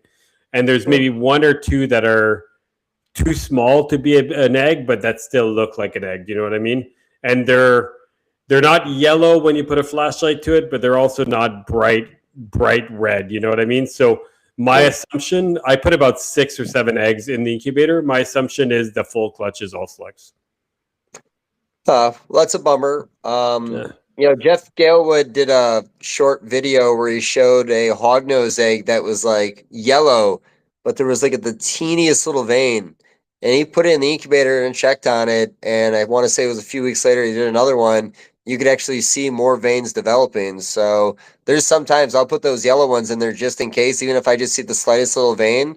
And honestly, I started doing that because of talking to him. So I agree, but when you get, you know what the difference is between when you get the slugs that are like almost banana shaped, like tiny, narrow, long, where it's I'm like not it's putting those obvious. in the incubator. Yeah. But the ones that have an egg shape, and I've hatched out tons of boob eggs. Like those ones often are good eggs, right? So I'll try them. The only problem is like it just ends up being like within a week you're just like removing all the moldy, gross eggs that have just died right away, right? So, or that never had anything alive. But yeah, I'll definitely give it a shot. No, I get that. Hey, give me 14 seconds. I'm going to get a phone charger. I didn't plan on using this thing. So before it gets in a creepy low stage, 2 seconds. Yeah, no. I think after this we should get him to maybe see what he wants to, what his boa collection's kind of tilted towards, and what he really enjoys. He actually hasn't even said what type of boas he keeps. The only other thing that I was thinking of bringing up is I'd like to talk about incubation for his Woma eggs because he seems to be pretty successful. And I think he lost the first 2 clutches this year, but maybe I shouldn't bring it up. but then I think after that he was all good. So you never know, that could be a fertility thing. But yeah, no, that, and then we should definitely hit on kind of what he likes about boas, and then maybe go into what he thinks the market's kind of going towards in terms of morphs. Because I think when we get Dan, if we get Dan on, we can talk to Dan about kind of the Canadian version, because Dan does like the high end boa and ball python kind of stuff up here. So he would be like, it would be like good to kind of gauge it off, because Dave keeps some pretty cool imperator morphs. Yeah, and I was listening to talk about his different morphs, and like some of those words I couldn't even figure what it was. Should we all turn on our side to be like him? No. We don't, I don't know why I didn't do that. I'll just do it a little differently. I think I can do it upside down. Well, I guess I could change the layout of this. I think I can change it. I love that Michael. There you go. No, does it look good on your end? It looks the same on my end. No. Yeah, we can just leave it like that. It looks funny. Just leave it like that. This is expected out of me. This is perfect. Yeah. So I did eavesdrop on you guys. You guys want to talk boas for a little while? Yeah, let's talk boas. I know boas, and then I want to hit up incubation on your Woma eggs. So those are the 2 topics that I'd love to chat about. So Woma eggs this year. I went back to old methods. I did try 2 different containers this year to see which one I like better. Like every single year, my first clutch this year, the female rolled like 10 of the 11 eggs out. And of course, those 10 eggs, I ended up losing them. And then my next clutch, I had 6 eggs. I got a little water on one because I was gone for a couple days. La-di-da-di-da. I ended up only hatching one from that clutch, but then I went 10 for 10 in the next clutch. I'm at 11 for 12 looking good in this other clutch that's on day 55 right now. And I want to say I'm 10 out of 12 still looking good on the ones that are on day 52 right now. I do a vermiculite perlite mix. Um, 4 parts bedding or so the problem with the water thing, like everyone always like weighs it out. I've never weighed it out. I've always been like by feel. If the bedding feels good, I'm good. But like I said, maybe I'm not the best to have advice from this. I've failed at a lot of womb eggs, man. Like I'm trying to get better, but the beginning of my season, I'm a little unprepared, I guess, and just I make a mistake. I'm either too dry or too damp. One thing was out of my control this year with her rolling them out on me when I was out of town, and they may have sat there for a day or two before I got home. And the funny thing about that is, I was literally at the show and I looked at my phone, and my memories was, hey, I had a Woma clutch last year, and of course, on the exact same day, she did it again. But I suspend everything over the bedding. I don't put the eggs directly in the bedding. I do the old school way with those things that cover the lights and the ceiling panels, cut them into shapes, put my little wire end pieces underneath at his feet, try to raise it up a little bit. I typically will squeegee off the water back into the container for the first like 2 or 3 weeks. Once I get past like day 30 or like day 25, I then start wiping the lids off every day. I don't let any condensation happen at all. And that usually works out pretty good for me. I don't know why I allow the condensation to build up early on, because if I'm not there to wipe it off at least every 3 days or squeegee it off, it can be an issue. But I have actually probably dried more Woma eggs out than drowned more Womas out over the years, because I've always just underwatered my bedding because I was too afraid. And honestly, I was playing it dumb. Mike Schultz, 45 minutes down the road, he breeds Womas. He uses the Sims boxes. He put coconut chip in the bottom, suspended the eggs over that, and he did great. My other friend, she would do them in water, suspended over water. She'd have the container tipped at an angle, so the condensation would kind of roll off and not directly on the eggs. She was very successful. Another conversation I had was the 3-layer system: dry layer on the bottom, wet layer in the middle, dry layer on top, eggs right in the bedding. Sounded amazing, worked for him. I dried out a bunch of eggs my first year I tried that. So the amount of womas I've killed over the years, I'm really ashamed of myself. It's probably one of those species that like I just almost like to fail a little bit because I keep on tweaking things, because I was so worried about losing maybe 1 egg or 2 eggs in a clutch, and I was so determined to get to 100%. But I've accepted it. I'm just not going to be a 100% guy on eggs. I'd be very happy with 80 to 85% like in the early days. This year, with the way the incubator is looking right now, I'm probably only going to have a little over 40 babies, and I probably killed about 20 eggs this year. Brutal truth, man. I'm maybe not the It's best guy. Yeah. experience is worth a lot, right? Like, and knowing that you're still not doing it perfect is also a good way to go. Like, and the reason I'm asking is because I hear it from a lot of people. A lot of people struggle with Woma egg incubation, so I'm always curious. And hearing the amount of clutches you were having, I'll be honest, I assumed you had it down. But like I'm not saying as an offense. Like I've No, been it was an offense, incubating. buddy. I should have it down by now. I just, what am I doing over here? Full offense. It's offense taken. Like I've incubated Morelia eggs, tons of clutches every single year, and this year I'm doing like horrible. I think I've lost about 50% of eggs in the incubator, and I've traditionally done between 90 and 95% hatch rate on all my clutches. So every now and then, just sometimes just shit doesn't work, and you really just don't know why. It's Yeah. Like I said, it's not that it's impossible. Just when you have something that works, just don't change it. I like to tweak. I got to stop tweaking. That really is my joke. I give people advice and then I don't follow my advice. I gotta just have faith when I'm doing. So with the Morelia eggs, what's the hang up? Like, what's the most common thing on why you would lose eggs in the incubator with that species? That's a really good question. They're usually really easy to incubate, so I couldn't even answer that. Like the common way to lose eggs. Well, they could just be not really fertile or not. Maybe it's not even. I almost want to think it's maybe like there's maybe some stress hormones going on with when you move the females going through cycling, and maybe that like maybe they're developing still, but some change maybe makes the eggs weaker or something. I don't know. I'm just thinking So, maybe it's not the incubation, it's just the eggs themselves are already kind of set up to fail is what I think you're kind of dealing with. okay. So I've never really had a conversation about the stress of a female affecting her eggs, but I do like the idea of that.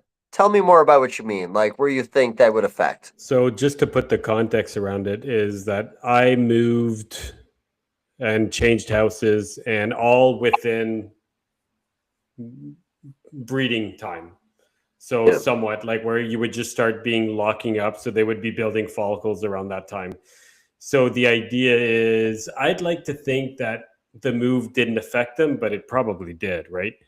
So, and a lot of people are in the thought that by the time you get an egg, it's been building for quite a while, right? Like if you were to say that a snake takes the same amount of time to go from, let's say one cell to being alive, um, shouldn't a baby boa take as long as a baby python? And if you were to say it like that, then really the mother python probably is building up that baby and probably has been gestating for, I'd say, easily a good 2-3 months prior to the egg being laid, and then another 2 months or 55 days, whatever, depending on the type of python you have, right? So could the stress of a female or anything that she's going through affect the egg prior to it being laid? I would argue and say yes, because I mean, I think there's more going on, and I feel like there was a couple of people on a couple of shows that did talk about that. I don't I know think if you remember, it might have Mike. been a Mutton. I feel like it was maybe Mutton or maybe even Ryan Young or one of those type of guys. I think maybe we're talking about that. Because I think I heard that before, and that's why I'm kind of saying it now. Because like maybe even your Woma eggs, maybe there's something there. Like it's hard to say because like I remember Eric maybe, or maybe it was Nick, talking about how people always talk about their eggs drowning, or maybe the blackhead eggs too, and then maybe the thought is that they were just bad anyways, and that just them kind of dying or looking good, but then actually not being good, or something along those Yeah, lines. like the idea if an egg dies within the first 3 days in the incubator or in the first day and it's fertile when it's laid, for all you know, that baby's already dead. Maybe it died 3-4 days ago, right? Yeah. And it was laid, it still has veins, and it's really not even your fault. Well, it's not the incubation fault. You're trying to fix the incubator, figuring out what you did wrong, but maybe it was the step prior that caused it. So are you pulling your eggs apart and putting them in the incubator, or if they're stuck together, you're keeping them together and you don't mess with them? I've done it all. I don't like to have more than 2 eggs high, and I like to be able to. Every egg has got to have an exit point. Is the best way I can put it. If it's more than 2 eggs high, for sure, I'm separating them. If they're all like kind of like like zigzags, like mountains, one beside each other, I will not. Yeah. It depends if they're gigantic clutches, and I will just to have less eggs in a bin. I'm also in the belief that I think you should have bigger bins and less eggs in a bin. Like I find a lot of people have issues when they put like 15 eggs in a small container. I like using like the Sterilite containers, but I don't use the 6 quarts, the next size up. I think they're like, I don't know, 12, 15 quarts. I don't know, Yeah, whatever they're they. the 15 quart ones. Okay. So I like using those, and I'll put on average maybe 15 eggs or so per bin because there's a lot of airspace. But I'm also the next thing I also wanted to bring up is you guys. I hear people talk about condensation all the time in a bin. if you look at the type of incubator you have, you'll notice that you have condensation only on one area of the bin. Usually you don't have condensation on the entire bin. And when you have condensation on the colder part of your incubator, which is usually only the front, because the front is a window, all the other sides are all insulated, right? So the Yeah. colder air is hitting the front. You're getting condensation only on the front of the bin, which I feel like it's a battle that you can't really win because you're removing the water. You're just going to get more because you have a colder side on one side, and that's why you've got condensation. So the solution should be just, if you don't want the condensation, just put an insulated door instead of having a glass window in front so you can look into it. But No, I agree with that. Now I will say, like, I do use a bigger bin for the womas, and where you talk about the heavy condensation at the front of the bin, I usually try to park the eggs as far to the back of the bin to get them as far away from the condensation as possible, just in case, God forbid, there's some drippage. At least they're at the back and they're a little safer, and that's one of the luxuries of using a bigger bin when you got that kind of freedom for the eggs inside. But I had, I always go random because you reminded me of something. So we had the first year I was helping out at Bed and Rennick's collection, there was just an absolute explosion of eggs. And he was always running his collection with 3 incubators, and I had to build 1 extra incubator. And I was at my best, I could get 4 clutches per shelf. But then I learned if I just put a 32 quart bin on there and I put 5 clutches in the same bin, I can get 1 more clutch on that level. The only problem was that center clutch had all that heat radiating in my opinion, the whole way through. And a lot of times I was losing eggs in the middle clutch out of the 5 clutches. So, when there is a lot of eggs, I do think they're putting off heat. When you get a bad egg, as you know, it's going to put off extra heat in there. It's going to add extra condensation. That's why I always say, man, it's so easy doing ball pythons. Like, egg goes bad, rots completely. Every egg around is completely okay. You don't even have to worry about getting it out of there. But with most other species, especially when we talk about sensitive ones, if you don't get that egg out of there, it is a liability for every other egg around it. And I really would rather be less hands-on, but like I said, I guess I just haven't found that perfect setup where I don't have to check. And we're gonna keep going back to WOMAs because really, man, they give a lot of people a lot of trouble. But yeah, I'm checking those things like every day or every 2 days or every 3 days. And one thing in this hobby, and I always say, man, you can't be fucking lazy in this hobby because when you're lazy, you can find excuses why not to spend 10 seconds checking that thing. You will never be successful in this hobby. I have found excuses in the past not to do things, and it's always led to failure. Yeah, for sure. yeah. Especially for people doing it with larger animals, even if they have another job, it's like, well, you got to make it work somehow, right? Like, okay, so you work a 9 to 5. Well, maybe you should start waking up at 5:30 in the morning and getting some work in beforehand and doing some more at the tail end of the day or however you need to do to make it work.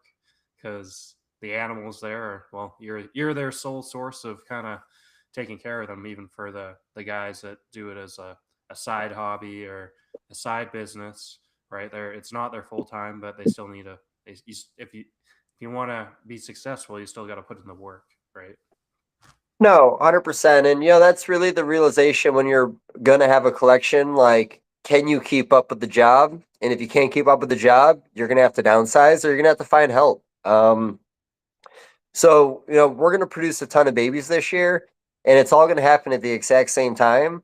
So my neighbor 2 doors down loves snakes. I've already talked to him about coming on as a part-time guy just to help in the baby room because it's it's going to be a lot and it's going to happen really freaking fast. And the way breeding went this year, like everything's laying at the same time, everything's having babies at the same time. I think we're going to have like 600 babies hit the ground in the next like 50 days. And there's still going to be more after that. I think this year I'm probably going to be around 1,000 to 1,200 babies across every species I'm working with. But a big bulk of that is going to be the ball pythons. I have a big collection, so I really wanted to produce big this year. This is probably the biggest I've produced in like 2 years. And I didn't even breed any of the boas, and thank God for that because they would have probably added another 200 animals to it easy this year. And I'm actually kind of relieved not to have them, but I'm also going to be really sad because boas always save the day when sales are slow. Everybody has that one species that just does it for you and just takes care of you when the other ones let you down all the time. Boas have always been that. I plan shows around how many boas I have. Like I take more risks on how far I'm willing to travel to a show if I know I have a lot of boas. I won't travel more than 10 hours if I'm going to depend on, let's just say, ball pythons, because I don't always have the right ball pythons for that big sale. I'm always grinding out a lot of lower end sales and ball pythons, and that just doesn't always work, especially when you're traveling far and your expenses are just a lot bigger. Yeah. Well, actually, for us, even any ball python selling is like at Tyrone's table. He's not known for ball pythons at all, and we had some at the table in Edmonton the other week, and it was like oh my god, we actually sold all 6 we brought with us because we have a table full of like everything else, like Yeah. tons of like bunch of colubrids, tortoises, like we had a bunch of carpets on the table, and then leopard geckos and Pac-Man frogs and stuff, right? A bit of everything, because that's kind of what you got to do. But we sold all 6 ball pythons. They were all priced pretty reasonably, but like it was just like I just picked 6 of the, like, I think a butter clown, like an Enchi clown thing, just a GHI, whatever else we grab, like, some pieds, like a banana pied and a normal pied, right? Like, and they all went, like, they're not high end animals, but they moved. So it's choosing kind of the right stuff on the table as well to move, and that can move, right? Do you actually do you wholesale a bit, or are you actually able to sell quite a bit at your Um, shows, which is probably why you do so many shows, right? Is so you don't actually have to do that or minimize that kind of thing. um, I like the opportunity to do everything.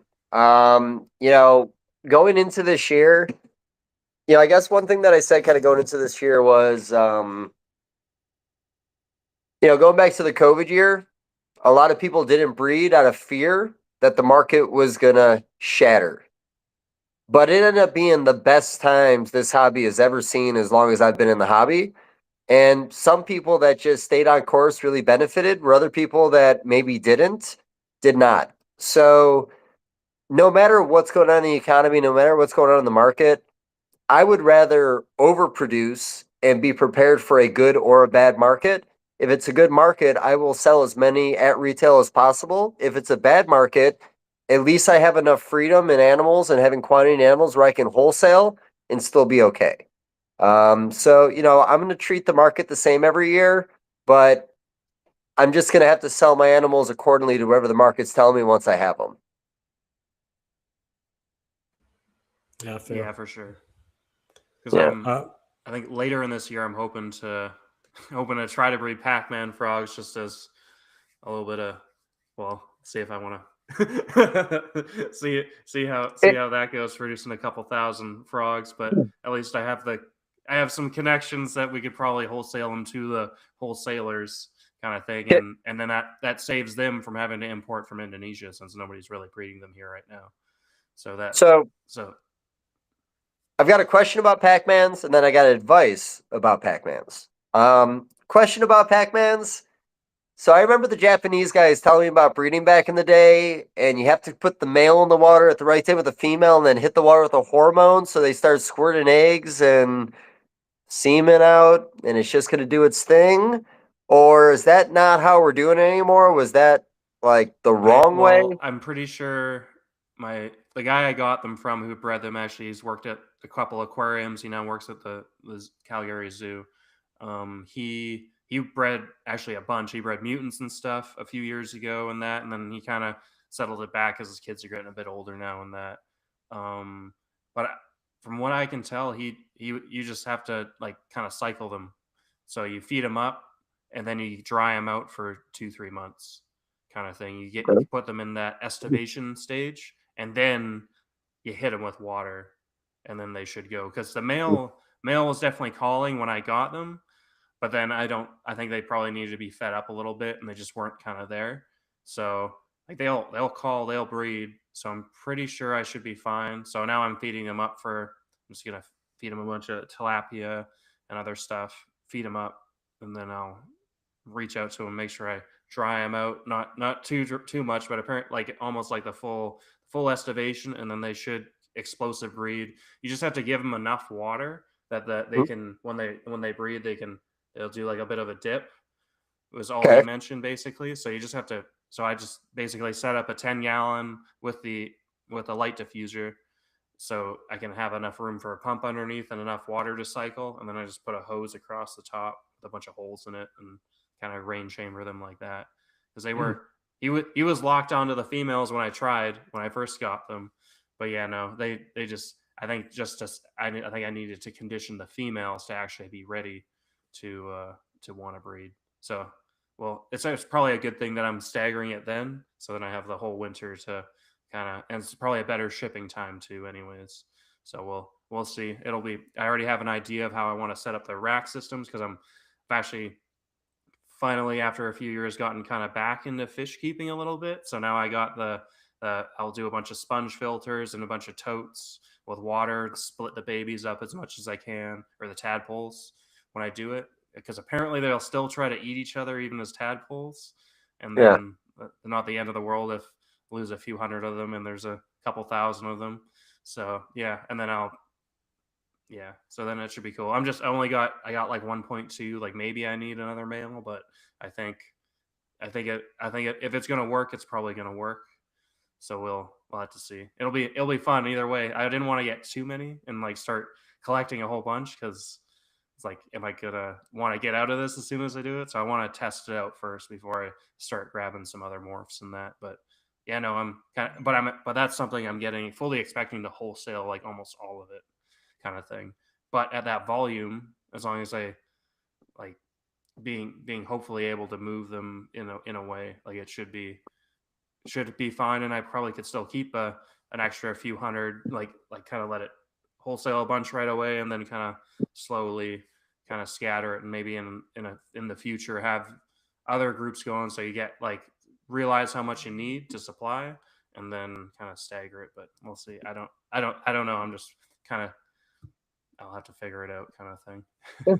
Well, yeah, I say it a lot. Organically get there, man. Don't just make 2,000 of something when you never made 100. Um, Yeah. you know, build it up as you need to build it up. But at the same time, it's definitely something that I know in the United States when there's wholesale available, people do jump on them really quick. I don't know how many guys are actually breeding them up in Canada, but I guess, and the only thing, and I don't even know if it's good advice, but my advice comment I made earlier. So, Galewood, when I was living with him, he was talking a lot about Pac-Mans, and the way he was going to set them up is he was going to take a bunch of PVC and cut it to like 2 inches tall, proper width, and he was going to put that essentially on a screen top, have it in a tub where he could just take it out, give it a rinse, take the tub out, replace the water, put them back in there, and do that every couple days, feed them individually and all that, and pretty much almost like the way the tarantula people do it, but with amphibians, I guess. But that was his idea, which I thought it would speed the process up, especially if you have to take care of hundreds and hundreds and hundreds of animals. Yeah, Darren's the guy that bred him. He was like, yeah, there's a lot of late nights because he would just once they morphed out, he would just keep them in deli cups with water. So you like almost every day or two, you gotta refresh Yep. every single one of those things because they poop a lot when they're I've babies. seen that where it's like wire racks in a room and guys just have the deli cups stacked up. I could never do that to myself. I'm sorry, even if I wanted to work with the species, I would try to find a better way. And like I said, being a factory worker for so long and knowing assembly lines, there's always a better way if you just look at it. So like I said, you got the basic concept of what I'm saying. Maybe try one tray that way, and if it works out, but if you have a good filtration system, you may never have to worry about that. Yeah, yeah. For the tadpoles, I think I got that down. But yeah, that's actually a good. Now you're having. I love the systems things. That's why I love having Ron on because Ron's like fantastic thinking of systems. So like I always like I got the yellow spotted newts going. So I got the not. So those are I got like a quite a few of those babies kind of raising up. Those are a little easier because you set them up in a fish tank, and I think once they get a certain size, I'll spread them out a little bit more. But Yeah. I'm not doing those on as big of a scale. But yeah, no, with the Pac-Mans, like now you're getting me thinking of how I could even just keep the actual froglets when they metamorphose out like in a system, so it's a quick clean rather than an individual clean everywhere kind of thing. Individual thing sounds really tough, man. Like Yeah, I couldn't do it. It'd just be too much, especially for something you're gonna wholesale. That's a lot of labor going into something that you're gonna be selling for a lower price anyways. So if you're gonna do that, you got to find little ways to cut corners. yeah, for Not sure. cut corners, be more efficient. Yeah, exactly. Like the point is to clean them efficiently so that they are healthy, so that you're providing a better quality item than they would if they were to import it, kind of thing. Yeah. I will say, man, like, yeah, I really hate it because I think I've said like four things that are very incriminating to the hobby between how we breed Pac-Mans, cooling down corn snakes for 12 months. And I think I said something else that wasn't great too long ago, but I've been to importers places and, the conditions are not always bad. A lot of times they're actually a lot better than you realize. But I remember one of the guys, the little toolboxes you have where it has all the little drawers for all your little screws and all your little bolts, and they kind of hang on those little hooks. They had snapping turtle babies that way, just an entire wall of just these little tubs hanging there, and each one had a snapping turtle in it. I mean, I was like, wow, that's a really cool way of doing it. I was like, man, that just doesn't feel right. Well, even Anthony, who's a big turtle guy involved in turtle conservation and stuff, I'm pretty sure he raises some of his babies in racks. Like I didn't realize that was a thing until Phil Wolf mentioned it on a podcast like a while like probably a couple of years ago now. But like it's weird thinking of turtles in racks. Like it's just such a weird thing, but it's a normal thing, especially for babies. Because in the wild they hide and they're submerged or they're not really getting any sunlight anyways, but it just still feels really wrong. Yeah, that sounds like the same excuse of putting a ball python in a small tub because babies live in ant hills in these tight little spaces. They don't give a shit either way. And there might be some truth there, don't get me wrong, but yeah, I always feel like we have these really unique excuses why we got to do certain things a certain way or to justify why we put these animals in smaller areas. I'm sure if you gave that animal a little more area, it'd probably do a little more with it. Yeah, exactly. Like I find that with, well, I guess the colubrids I have, like I try to give stuff as much space. Like I keep my Transpecos in 4x2x1s, like just because, well, they're colubrids, they'll use every inch. But I also only have snake wise like 30 animals, so I don't actually have to like it fits in one room, it's fine kind of thing. And I'm trying to keep it at that scale where like the Pac-Man's obviously like knowing that even one female can make 1,000 babies is kind of why I'm not jumping into a whole ton of them, right? Well, But I got a yeah, Pac-Man question for you. Because I've always been very fascinated with them because there's just so many different mutations in them. How do the mutations run in Pac-Mans? Do you know, is it a lot of recessive stuff? Like, I'm is not there a way even to get a animal that's het for 10 of my favorite projects so I can justify one pairing a year with a ton of variety compared to chasing one project that I'm going to make 1,000 of them?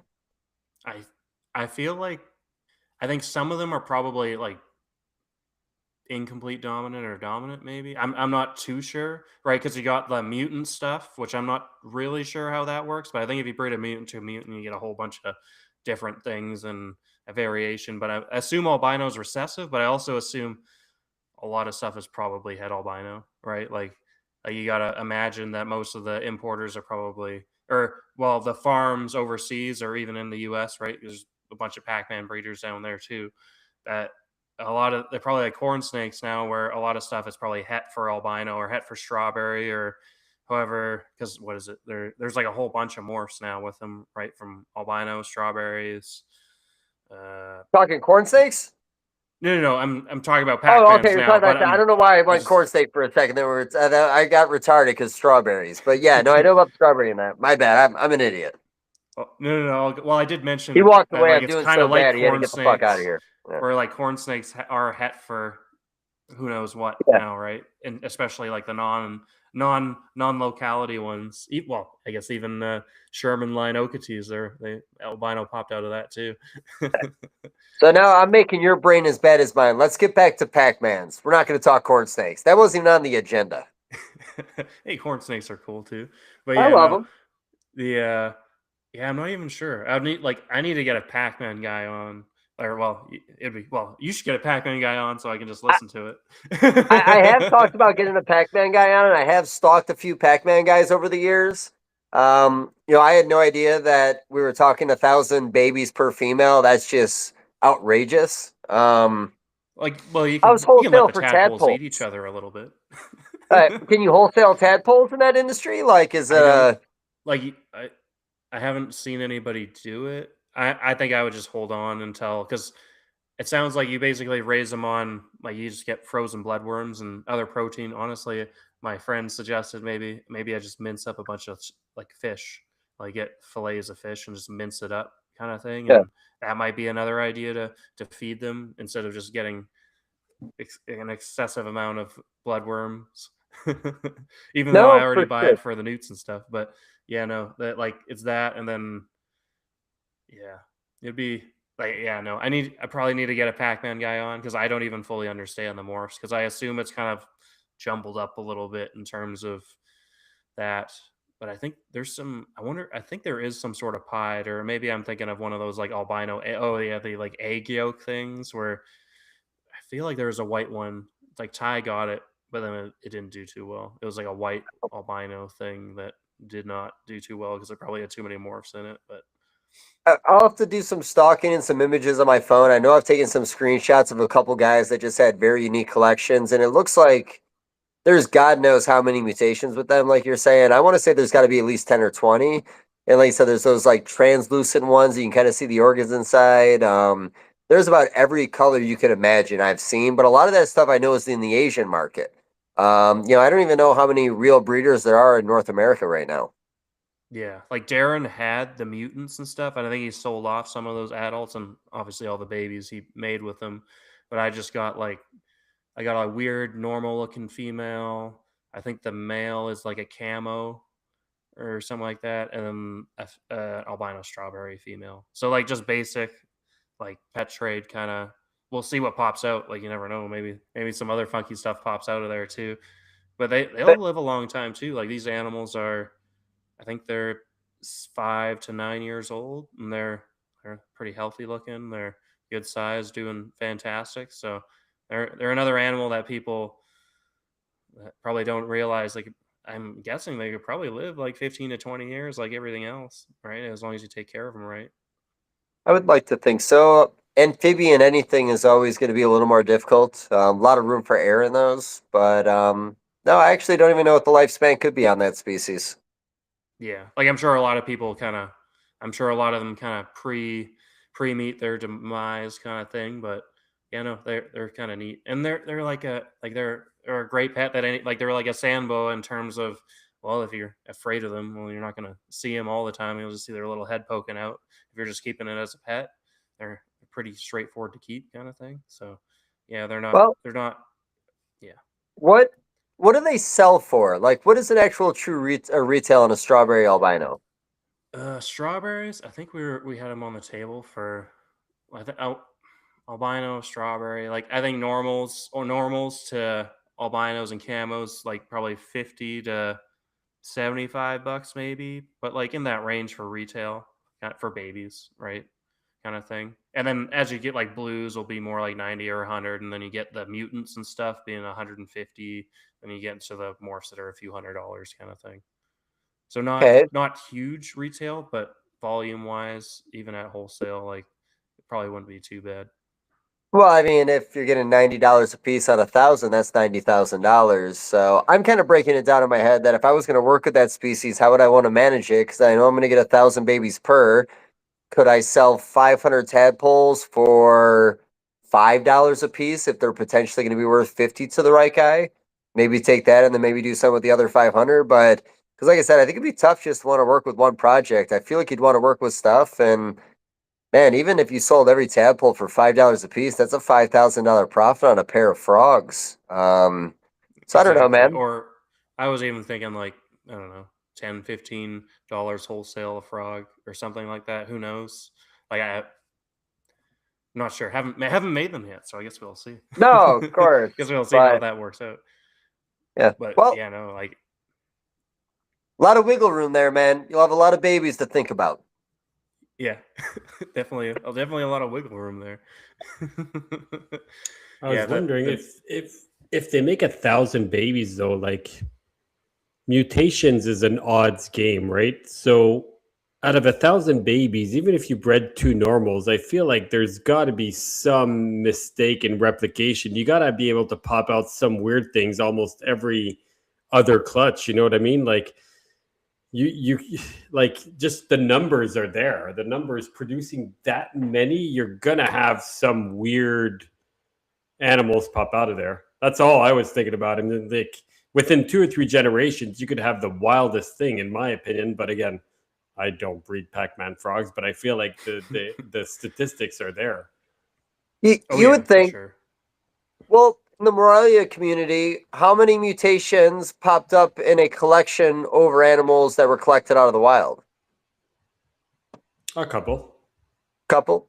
a couple, like you probably like 4 or 5, I'd say Oh, easily. for sure, granites Yeah, and exantic West Papuans, I guess would be two for sure. that came. Sorry, are you saying that came from the wild or that popped up in captivity? Well, I guess the reason I was asking, I was trying to put it in scale because, like you said, when you're talking about an animal that's going to put out 1,000 babies at a time, you'd think that's really going to up your odds on getting a mutation. And then I just think of like the tens of thousands of boas even that were produced in the United States with mutations really not popping up like you might think. And even like crested geckos, man, like that community went 20 plus years without a mutation, and then overnight they got 6 or 7 of them.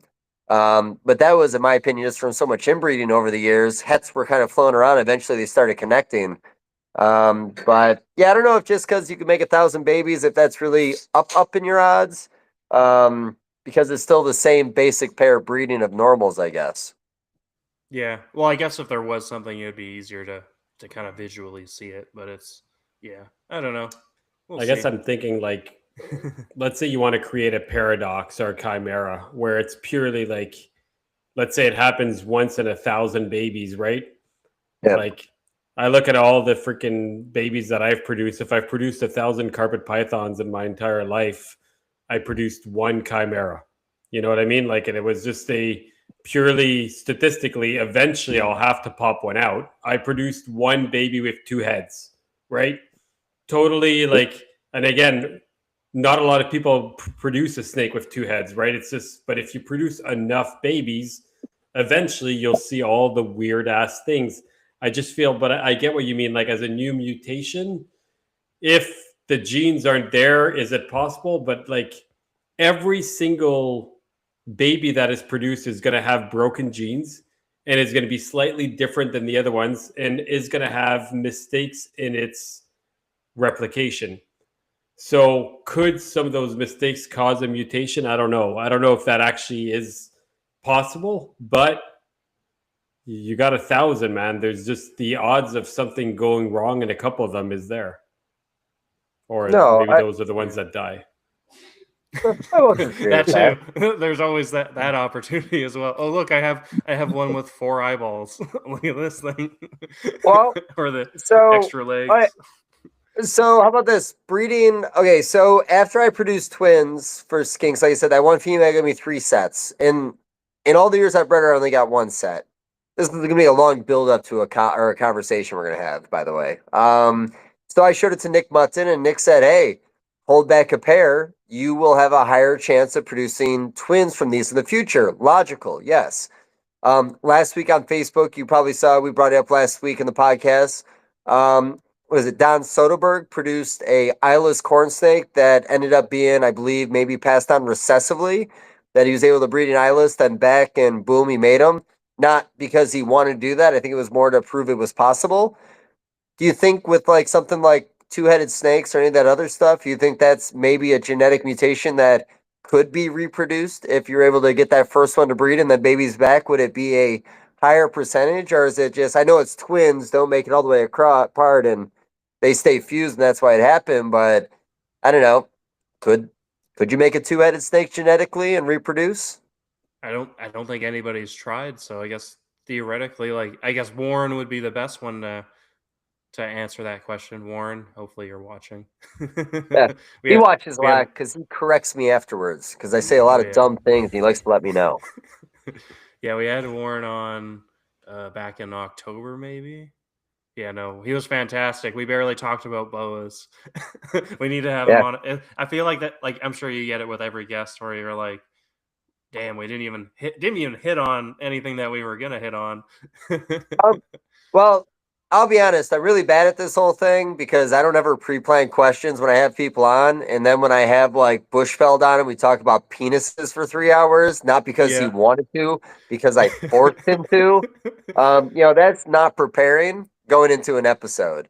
But there were a lot of things I would have liked to have talked about with him that I thought about, but we didn't cover house snakes the way they deserve to be covered. But no, like I said, I like it a little more random. But having a plan ahead of time is a good time. Like we were supposed to talk about boas. We're 116 minutes in. Other than me teaching you guys about sweet potatoes, we haven't talked about shit. Yeah. Well, we can Do you want definitely to go talk on about for. boas? Oh yeah, let's talk about boas because I know that's like that like Dave Levinson is a boa guy. We can But lock in. I'm gonna put a cap on 10 minutes because I got to go to bed because I'm working at 5 a.m. So See it in your eyes, buddy. No problem. that's just me getting old. All right, well, let's rapid fire for you. Let's put in a really solid 10 minutes of boas. You had some pre-planned questions. Let's start with one, and I'm going to make it fast. What's your favorite boa morph to work with right now? That is the most beginner question. That's like a dating question. Like, what's my favorite color? VPI is the base for almost every project I work with right now, whether it's going the snow route or just simply breeding pastel genes into VPI T positives to make a better version every time. Even some animals I held back 5 years ago from red panther to red rum breeding that made these fantastic looking junglos. I now have some flamingo Aztec or flamingo high tech het VPIs I made, and I'm probably going to breed them together just see if I can blast more color in it. But I also talk about in boas, not all these pastels work together very well. I could actually make a worse looking animal, even though both the parents are tens. Some pastels just don't like other pastels. All right. So next question. When it comes to morph and boas, are most of them incomplete dominance, or are there most of them recessive? Perfect balance, in my opinion. Quite a few recessives, quite a few incomplete dominants. The only thing in bows, of course, when you make that dominant, a lot of times they're failed to thrive. Super motleys fail to thrive. Super jungles fail to thrive. Early on, Roswell laddertails were failing to thrive. Some Key West are born dead when you make the Super Key West. Some are born alive and they absolutely thrive their entire life and become good breeders. But there can be a fallout with those supers. But then the leucistic, there's no problem. The crystal boa, there's no problem, which is the super labyrinth, super fires. But yeah, there are a lot of lethals. Super Aztecs are wobbly as heck. You can Is raise there a them up. super? Is there a super scoria at all? I don't know if anybody dares to do that because it's already an animal that comes with a wobble. I couldn't imagine breeding two of those together. Yeah, probably another jag, kind of dead Lucy kind of thing, right? Yeah, stonewash, jag, beautiful, whatever we're talking about. I know it. So next one. 1 minute a question, guys. We're getting 10 fast ones in here. What's your when you have a gravid boa? Is there a temperature you try to hit on the hotspot or ambient to kind of that you found is like ultimate for producing healthy litters with them? I always really do focus on the hotspot because my ambient can be a little inconsistent certain months of the year. You know what it's like to be in a cold climate. Sometimes it feels like it really radiates through the walls. Um, 90 to 92 on a hotspot is usually just fine. But also with that same logic, if I've got a 90-degree or 94-degree hotspot and she doesn't want to go anywhere near it, I will dial it down to get her back on it when I know she's supposed to be on it. Some things paying attention like that, but 90 to 92 I've felt like is my sweet spot. Your turn, Dom. You're putting me on the spot here. Boas. I don't even know what I want to say. Do you prefer breeding boas over pythons? Um, well, boas are my passion species, man. Like first thing that really got me in the hobby. The one thing that I probably obsessed over more than anything. Um, Definitely the most gratifying thing that I work with, but I love working a lot of stuff. The first time I ever had Ron St. Pierre on back on the Herp House Rock, I want to say that he said like in his career he had bred like over 200 species. Man, I would love a resume like that. There's a lot of things I'd love to work with, but back to my comment before, like, especially when it comes to designer animals, it's really tough to tackle 10 species and have an eye for every single species because, like I said, every species is treated differently on what the goal is in the end. Ball pythons are a little all over the place, but, I always talk about it. When clowns became popular, it was because of blade clowns, and everybody needed the most blade clown you could buy. Now that's disregarded because you want as much pad in your clown as possible so you can build on it. So, like I said, that's a little over the place, but yeah, I don't have an eye for everything, but that's like I said, why I like focus on mutations because I'm going to work with 10 species. I want to really enjoy what I'm doing, and I want to actually try to move forward a little bit with each one. But I'll probably be more remembered for boa constrictors than anything else I work with. And are you more of a designer when it comes to boas, stacking the genes and just picking the best 3, 4 genes together, or are you do you Um, keep some localities as well? so, um, I procrastinated way too long because every year in my mind I was going to make enough money to go to Vin Russo and start buying a pair of everything or a trio of everything he had. And with Vin Russo losing his collection, there's a big part of me that may not pursue that now. I recently did take in some locality stuff, or I have a partnership with somebody on. So, more your basic stuff, your Guyanas, your Surinames, your Argentines, your Brazilians, your Croquets. And I'm probably missing something in there, but so I will be doing locality stuff because I really do love locality stuff. But I never invested in it, and I probably won't like I planned on to. Yeah, yeah, that definitely sucked because I remember that. I remember listening to your guys' pod with him, you, Warren, and him, and then it was like, what was it? A few days later, or was it like It a was the week next later? morning, man. The fire was the same night he was on the podcast. Oh shit! Yeah, fuck. Yeah. Yeah, no, that was definitely shitty. So with the You know what? fire You know what? diamond, Another thing, and I probably shouldn't bring it up, but I don't know if I'm bad luck. Maybe you shouldn't come on my podcast. But the week that Jeremy Stone was juggling ball pythons, I hit him up 3 days beforehand and tried to get him on my Friday episode, but he didn't respond. And then I think Saturday is when that video came out about him. So that'd have been well, like maybe that's something just else bad connected. luck for not going on your podcast then. Maybe, man. But yeah, it's hard to say. I remember that video. That was a whole shit show.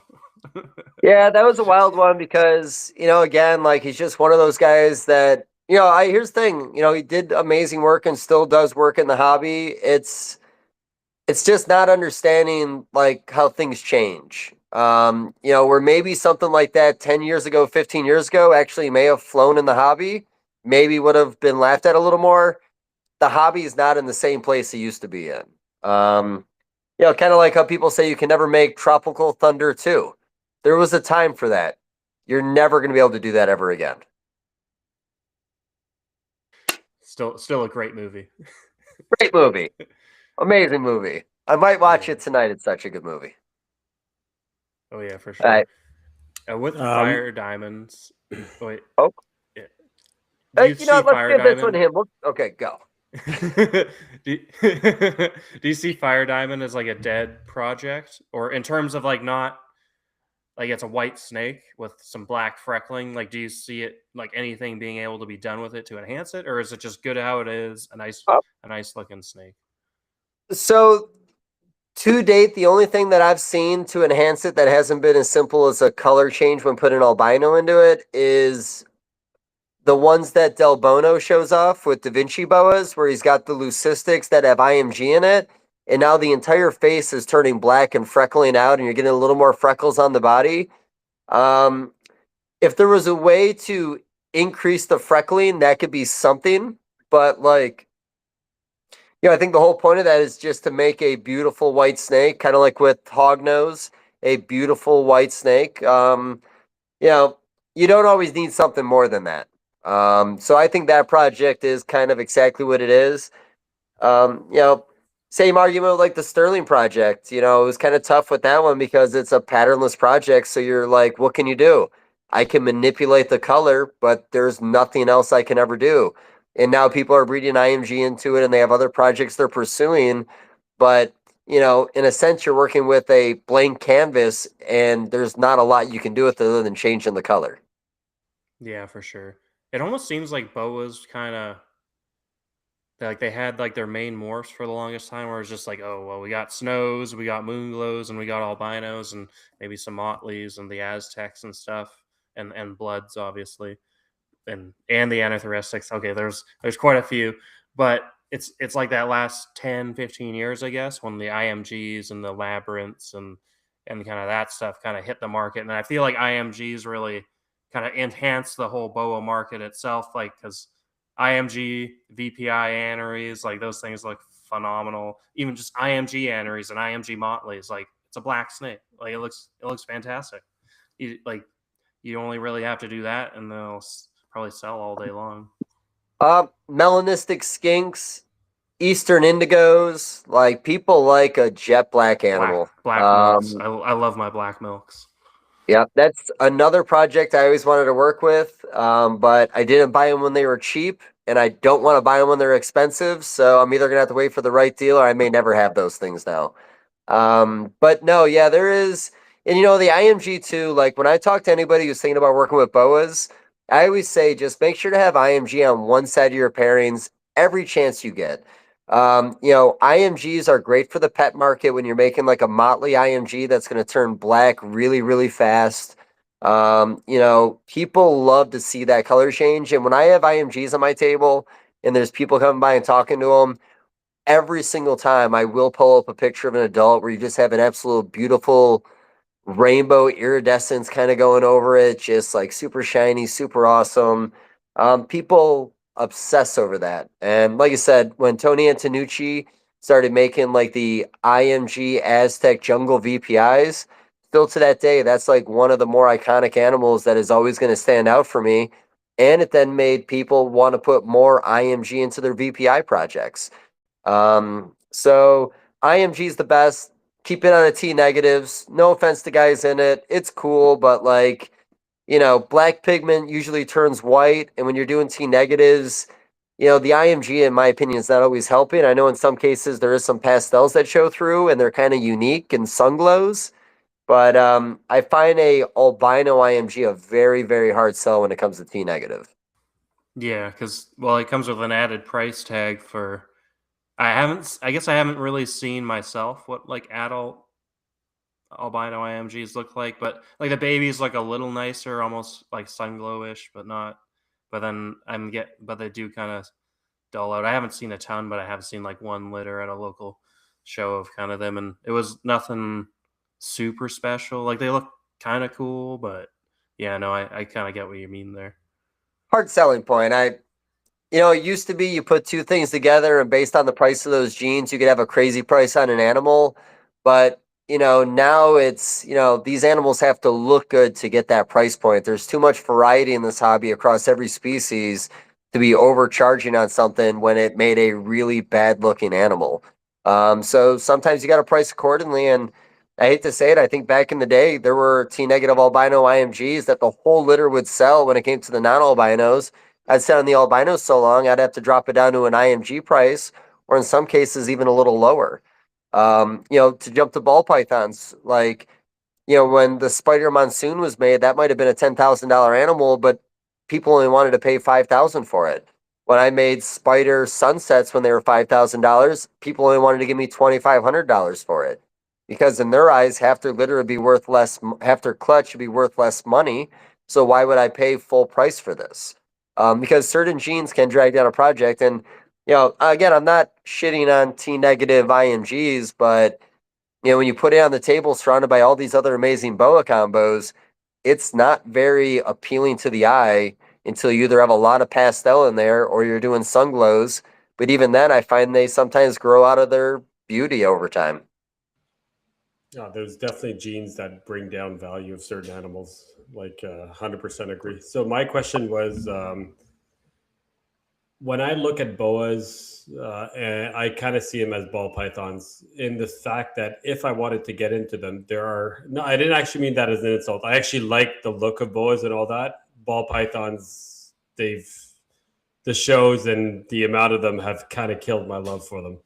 But boas, what I meant by that is that the boas have so many morphs now that it's kind of like if I wanted to be a ball python guy, having to learn all the morphs would take me forever. And I find like that the boas is almost overwhelming too because there are so many morphs. So my question going into that is not necessarily the most expensive, but what is the best morph combo? Like if you had to take 3 or 4 together, you could either go with high end, but more the pet grade at a reasonable price. What would you say is the better looking combo? Really striped jungles back in the day, even just for the pet market, I thought were really awesome, which now that Labyrinth has come down in price, the Labyrinth pattern is just so consistently stripy and unique. I think that animal, when it gets to like $300 to $500, which I think in some cases it may already be that low, I think I got to pay a little more attention to the market, but that's something when it comes to a pattern mutation that passes on easy.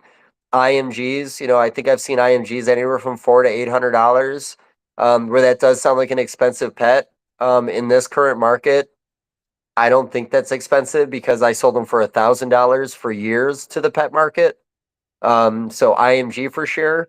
But I think the snow projects right now for the VPI, whether you're going the black-eyed aneurystic route or you're going just the type 1 anery, I think some of those animals are some of the most beautiful on the hobby, even though you're lacking color.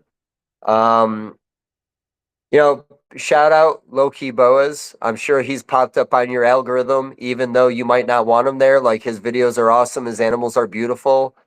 He does a lot of stuff out of Europe where they're just putting a lot of really great pastel lineage and stuff. It's kind of an all over the place answer, man, but there really is so many different directions you could still take boas and be very successful. And, basically boas made the Blizzard boa, which was put in it's the RDR, the Ralph Davis line, black-eyed aneurystic, into his sharp stuff and his call stuff. And he made these completely white animals with just ruby eyes. And then he did the Black Devil, which was the black-eyed anery IMG, and that thing was absolutely stunning. And now in the hobby, everybody is chasing putting that in the Carbon Project also into your VPIs to just make a very different looking snow in a very positive way. And the cool thing about that is the RDR was 20 plus years ago. Like, I think that was like a 90s mutation that came in the hobby. And up until like the last 5 years was truly underappreciated. And now, in my opinion, really has a stranglehold on the high-end market for the snow project. Now that there's so many people just doing type 1 anery snows and those prices have come down because of it, that's like that one place where we can, I hate using to do it all over again, but with this line, but to do it all over again with that one is going to make a different looking snow in a positive way. That was a very long, because then, all of a sudden, No, that's bows right now, fantastic. double recessives, habaneros, the leopard albino, T positive albino stuff. Oh yeah, really, really cool. leopards. I'm not even sure if I've really seen too many T positive leopards. Maybe. I guess I'm just thinking of stuff that I haven't even seen. Like now, you got me thinking of what would IMG, VPI, Labyrinth, and like other stuff look like all together. Like now it's having me think about like has anybody made Labyrinth IMGs? Like I assume they have by now. So Labyrinth IMGs, yes. Labyrinth Leopard IMGs, yes. Labyrinth Leopard Hypo IMGs with maybe a something else in there. There are So the European market, man, or the overseas market is really, really good for boas. The same way it was really, really good for leopard geckos. They only bought our best for years because they had to pay so much money to get these animals over there. And then they only bred the best for the last 20 plus years. And those guys over there have actually gone a lot further with making double and triple heads for stuff and even quad heads for stuff, where people over here didn't really go that route. If you paid any attention to the ball python market over the last 5 or 6 years, and if you treated the boa market the same way the previous five, you would essentially be where you're at right now in boas. Like, we took a long time to get to this point of chasing triple, quad, head, so on and so forth that, you know, we fell behind and Europe did not. They moved forward. And a lot of those animals that are making the quality animals here, you guys probably saw the leopard VPI snows videos. I think low key did the one where it had like paradox spots on it. That animal is unbelievable. Even the non-paradox one, I believe those hets came from Europe. We didn't even think about doing that here yet. So it's weird the way the boa community works because I've had all these ingredients myself over the last 20 years and I didn't utilize them or I just didn't see forward enough, in my opinion.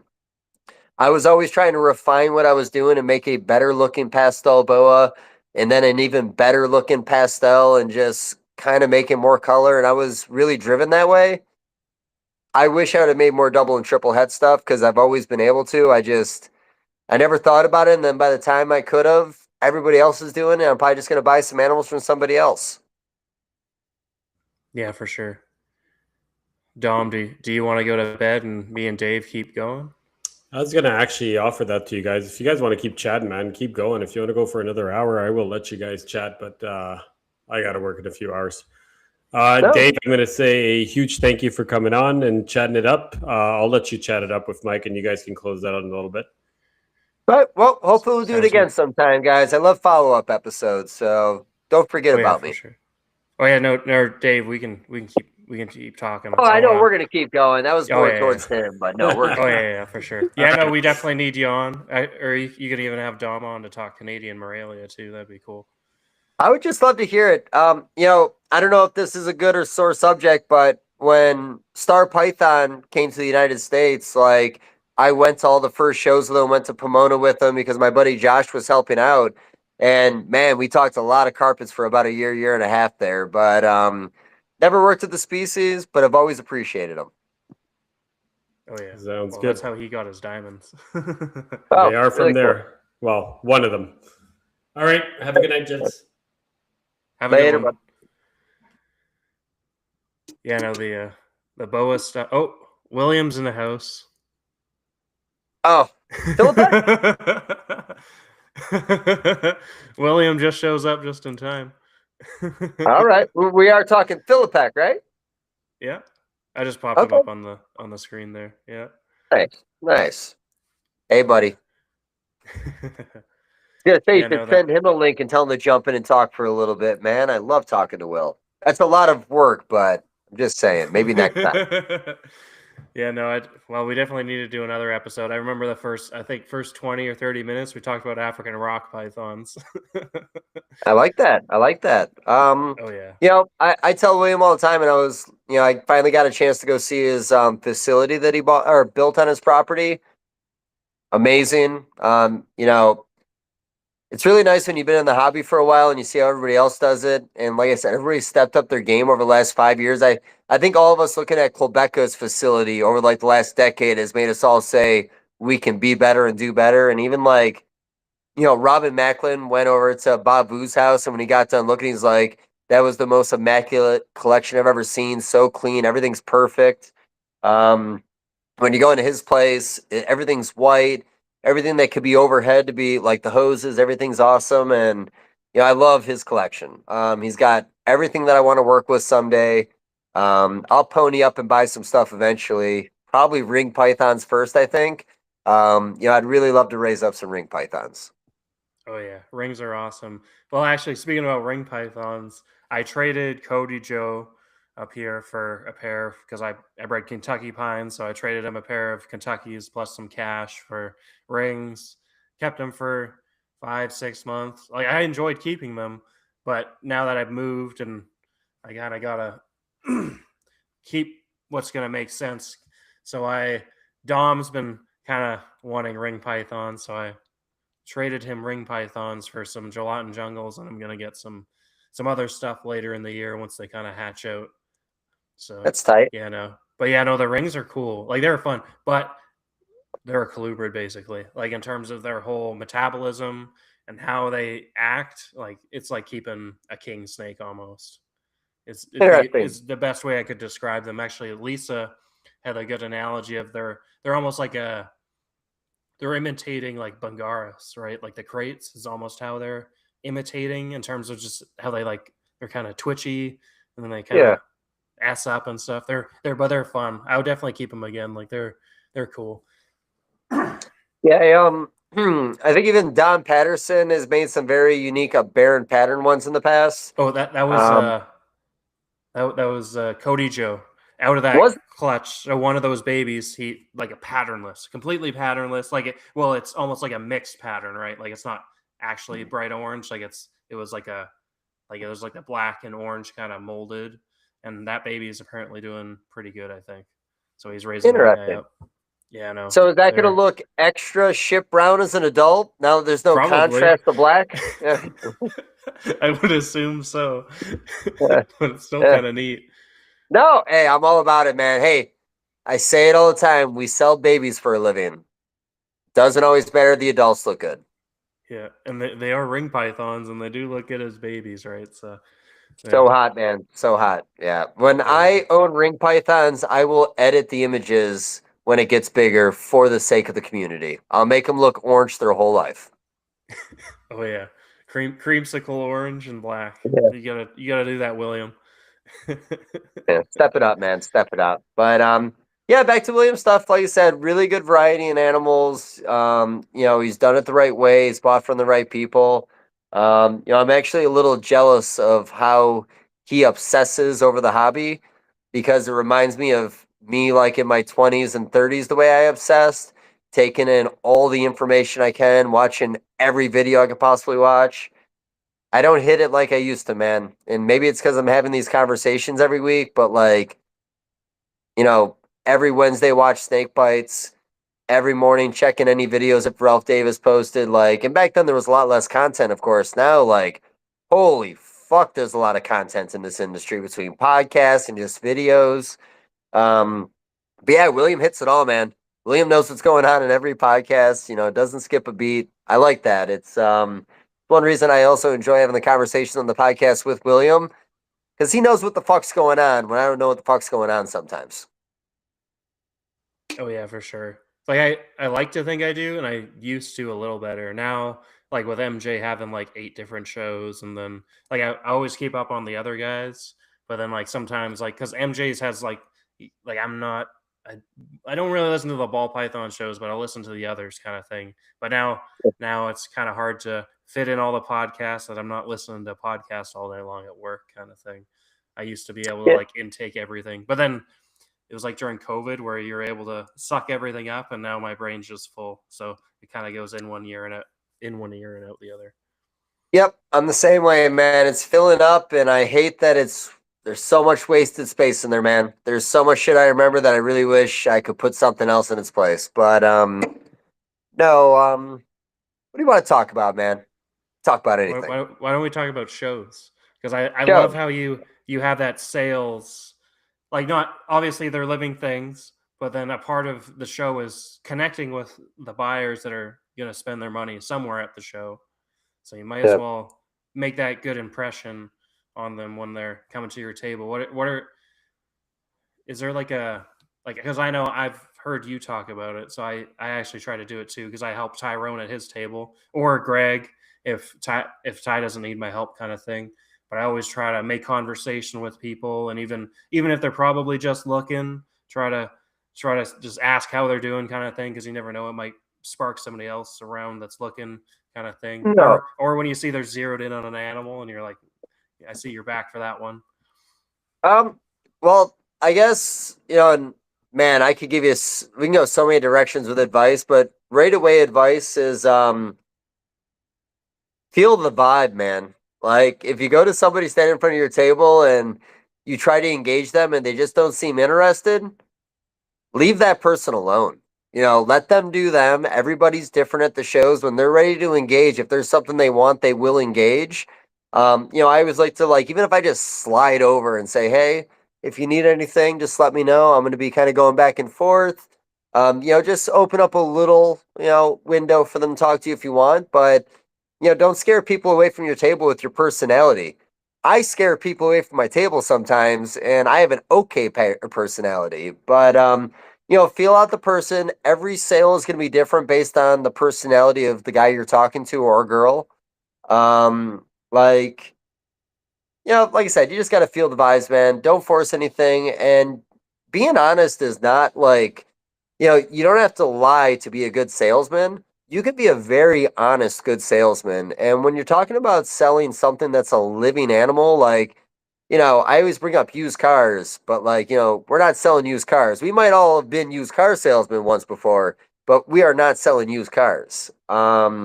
So, definitely approach it differently. And, different species, the conversation's going to be different.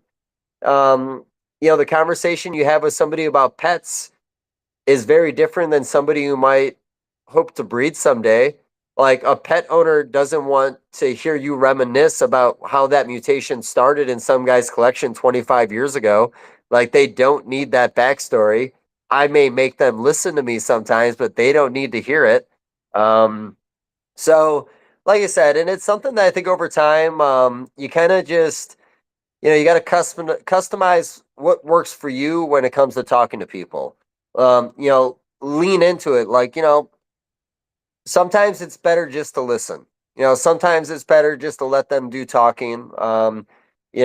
Have them ask questions and, just be very thorough about your answer. And, I go back to truthful. You know, there's people in the business that bullshit and they make a lot of money bullshitting. And then there's some people that really truly connect to their buyer.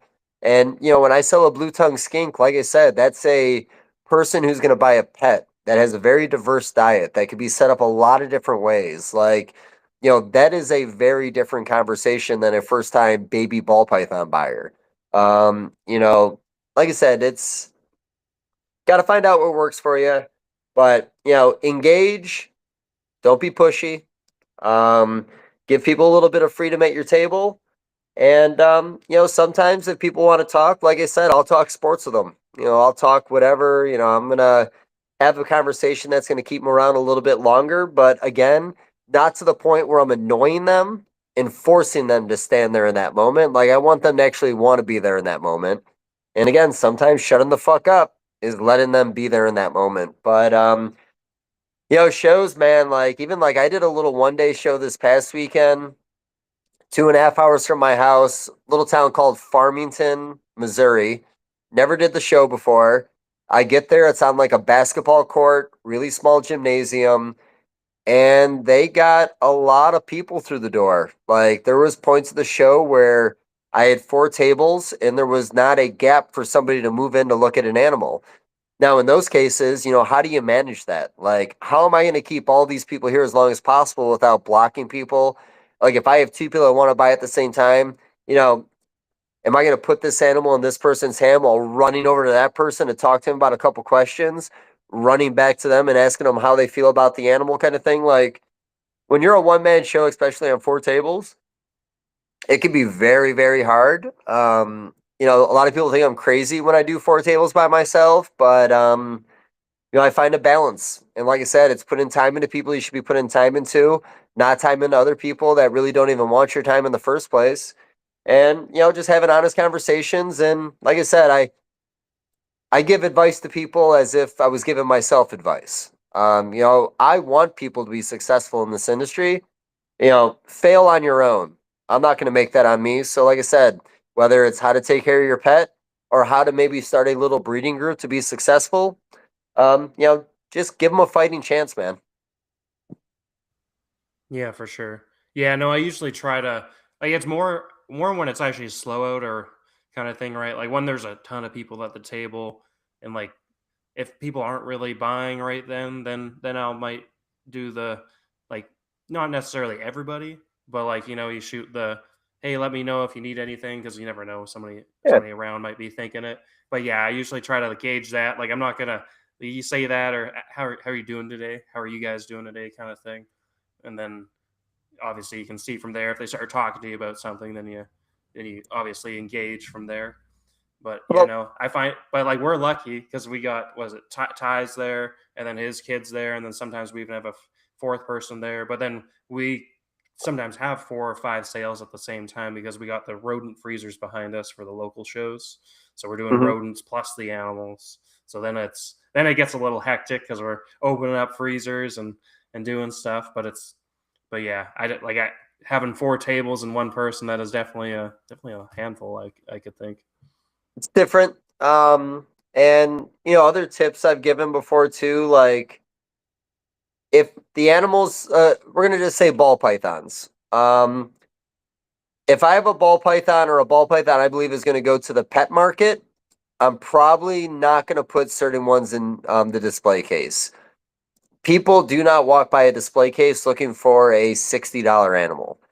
When people see display cases and see a few big numbers, a lot of times they glance very fast and they may miss a lower end animal that's actually meant for that part of the market. So when I do my display cases, it either has to be a super, super colorful pet that I'm willing to put in there, or it's going to have to be something high end I don't want walking off my table. But everything typically $100 or lower, I like to have in deli cups because people that are looking for pets pay a little more attention to deli cups sometimes, I find, because they just expect a cheaper animal to be in a deli cup over a display case. Yeah, that makes sense. And that's actually what we like. I think Ty used to use the ARS display cases. I actually still have one. I've never actually had to use it because I've never really vended on my own before. So we'll see if that ever actually happens or not. It would be cool. Like it'd be because eventually I would actually have enough variety. Right? This year I got Kentucky pines for the third year in a row, black pines for the first time. Cool. Bahamas, I don't know. I'm probably going to keep them all for a year just to see how they develop. So I might send some to Cody Joe or just to make sure there's some other in the country because this is these were imported from Jeff Murray like 10 years ago, and Cody Joe has the other pair of the same line because the other line bred once.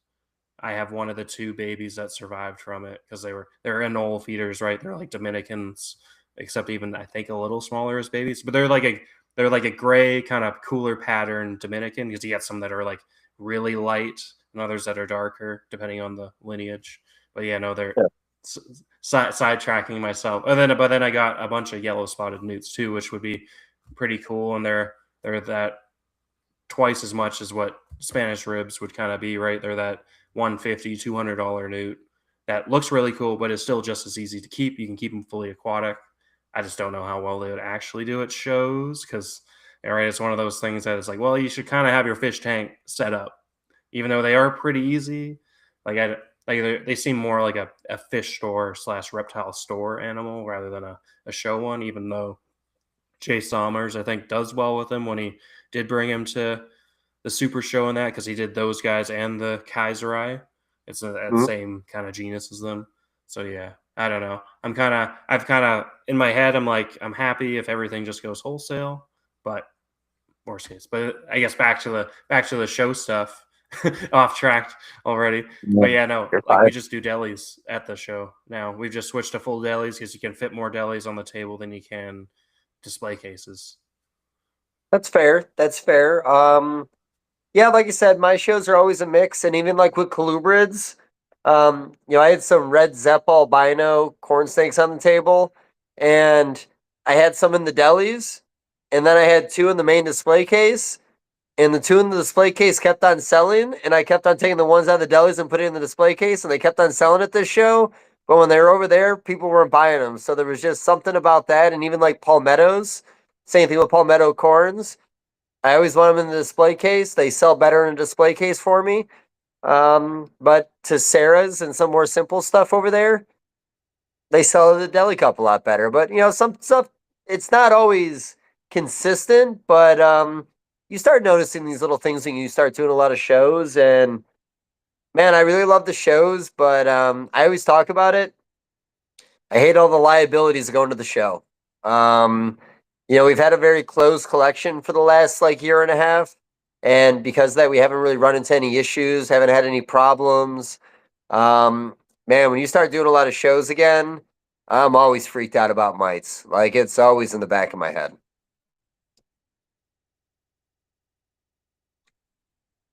Yeah, that would be my biggest fear kind of thing is the whole mite thing in that, right? So it's definitely, yeah, those Yeah, mites or whatever else you could bring back, yeah, and I made that comment before about like keeping people at your table and maybe putting an animal in their hands. Man, we almost do like no handling at the shows anymore. Um, if you're gonna buy the animal, we'll take it out for you to handle, but a lot of times I'm asking if I could take it out for them, show them the animal, compared to putting it in their hands. Like I explained to them about cross contamination, like everything like that. And most people are understanding. The people that are not understanding are the people that didn't even want to buy it anyways. They just wanted to see if they can hold an animal. But I always say it the same way. And I do it in a way where like, hey, I really want to be able to sell a healthy animal to everybody I sell to. And if I let everybody hold your animal before you buy it, I can't guarantee it's perfect anymore. So, if you are looking to get it, I'm happy to take it out and take that step. But, if it's going to add risk or harm to, or, just me a little paranoid, I just would rather not. And people are always extremely understanding when you say it that way because, it's not like I'm being mean. It's, I'm looking out for the well-being of the animal and the well-being of you if you want to buy an animal from me. So yeah, like I said, there's ways to break it to people. But I will say when you say that to a little kid, they don't understand. You got to really shorten that answer, and it's always the same thing. It's kind of a scary environment. They've been a little stressed out, so we're kind of letting them be, and the kids are always very understanding. But yeah, I've tried to Yeah. explain cross contamination to like a 7-year-old one time. I don't think they understood what I was trying to say. I think they're actually kind of offended. Yeah. Yeah, no, I think most of the shows up here, we've kind of like, even the show promoters have kind of like don't handle unless like you really need to, and even then like we kind of just try to like if they want to see like if it had what its temperament is like or something, like we can hold it over the table, but we try to not have anybody else hold it. Like maybe if it's like if you can tell that like they're gonna buy it kind of thing, then like I might just like let them even kind of touch it, but like only like if you like it's just gonna seal the deal kind of thing on it, or even just like try to limit even taking them out anyways, but like showing them that hey, look, it looks cool, you can see it's all good, it's not biting me, right? Like that kind of thing. I find Yeah. that. Yep. There's a easy way to let everybody down without offending them, and there's also, like I said, it's really easy to feel people out. But like I said, if you don't want people over handling, just explain to them it's all about the well-being of the animal. And honestly, I think it's the best way to handle it. You really understand how the person feels after that, if they were even a customer in the first place. And even like with the skinks, I don't want it to shoot out of somebody's hand. I would rather handle a younger animal and just explain to them how to handle them so the animal's comfortable, how to keep the legs steady, how to hold them at, let's say, like this degree of an angle, which looks wrong right now because my shit's all tilted in half. But it's like I said, I just being really informative, man. With all this stuff, and even like with boas, man. Like I explained to people about how the tip of the tail is going to wrap around my finger, and it's going to feel a lot safer that way. It's not going to shoot around in my hand. It's not going to feel uncomfortable. And people want to hear that kind of stuff. They want to go into something comfortable, and when it comes to a pet, um, you got to make people feel really comfortable about what they're buying. Yeah, for sure. Yeah. So is your guys' boa market kind of going down, or you said that your boa market was really good. I find ours, I don't know. It's hard to say. Like there's Big D here, Dan. I can't pronounce his last name. It's kind of hard to pronounce. But like he does some like really high end stuff. Like he boas and ball pythons, and he seems to do pretty well with them. But it's hard to say. Like I feel like even the other stuff that was moving is now not. But then there's even guys up here still messing around with scoria, and now they're dumping them for $300. Well, scoria in Canada is the only reason we really have scoria. Most people in the Yeah. United States weren't working with it. I can't remember the breeder's name that was successful with them It years was ago. It was Henry. by, was it? All right. And I do know that there was still a little suspicion around females back then, so you can get a little better price on a female than a male. But no, that project pretty much completely fell off until he started sending animals to the United States. There was a bunch of my friends that bought them around that time. I always talk about it. Brandon Nixon got a female scoria to breed for him a few years after they started coming in, which actually helped that market. It gave people confidence in the females. Um, I don't think. I think the market can be bad to people, but I think it's people that are a little more set in their ways. Um, I think you always have to adapt to different economies and, approach your sales differently based on what's going on around you. Sometimes you got to hustle a little harder. Sometimes you got to figure out a way to hustle a little harder. I sell out of animals every single year. And, again, I'm going to say it. You've heard me say this.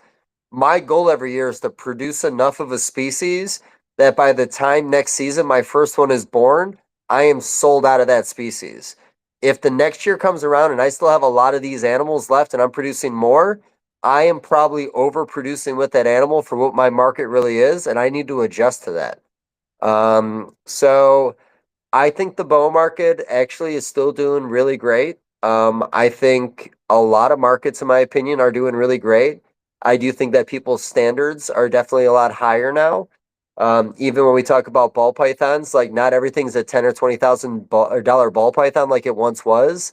Now you really got to capture somebody. Like it's got to be something special because we've got everything in ball pythons. So it can't be little tweaks anymore. But no, I think the market's okay. I produced 154 boas last year, I want to say, and I'm down to 4 boas. So that was a boa sale about every other day, and some of my biggest sales last year were boa sales, times 5 or 6 of what I get on a lot of ball pythons I sell. But again, passion also go back to sales. Passion sells, man. Like, I talk about boas very differently than I talk about ball pythons when I talk about the way you work the mutations. I really believe when you sell boas, a lot of times you're just selling the passion for the species. Yeah, for sure. Like I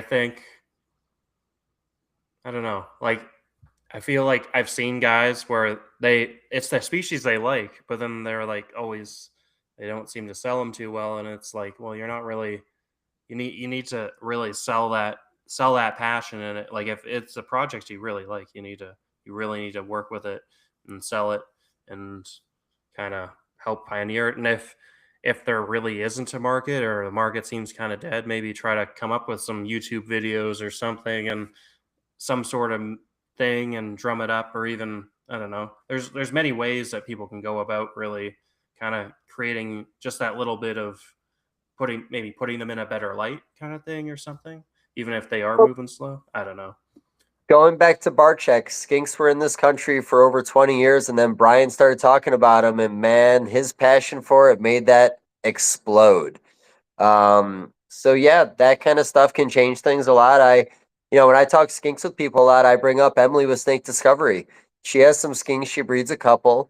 She could do to the market what Brian did. Like she could make children see how wonderful the species is, and we could see a rush of younger kids wanting to have them as pets, even teenagers. So, the right person that actually has some real pull on social media can actually help a species, but we don't all have pull. Like there's a few people that can affect the market, but not everybody has the pull like an Emily or a Brian did. Yeah, that is also true. Right.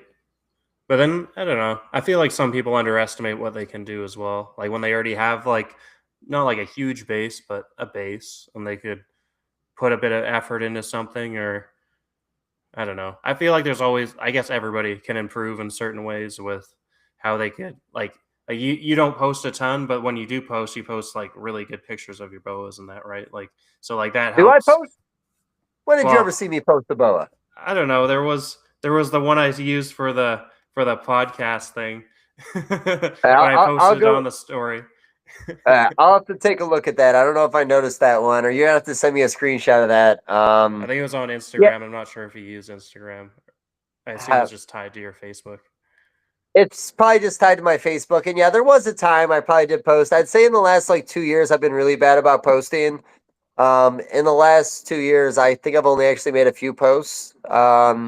You know, now that we're messaging each other on Facebook, I'll start sending you random images.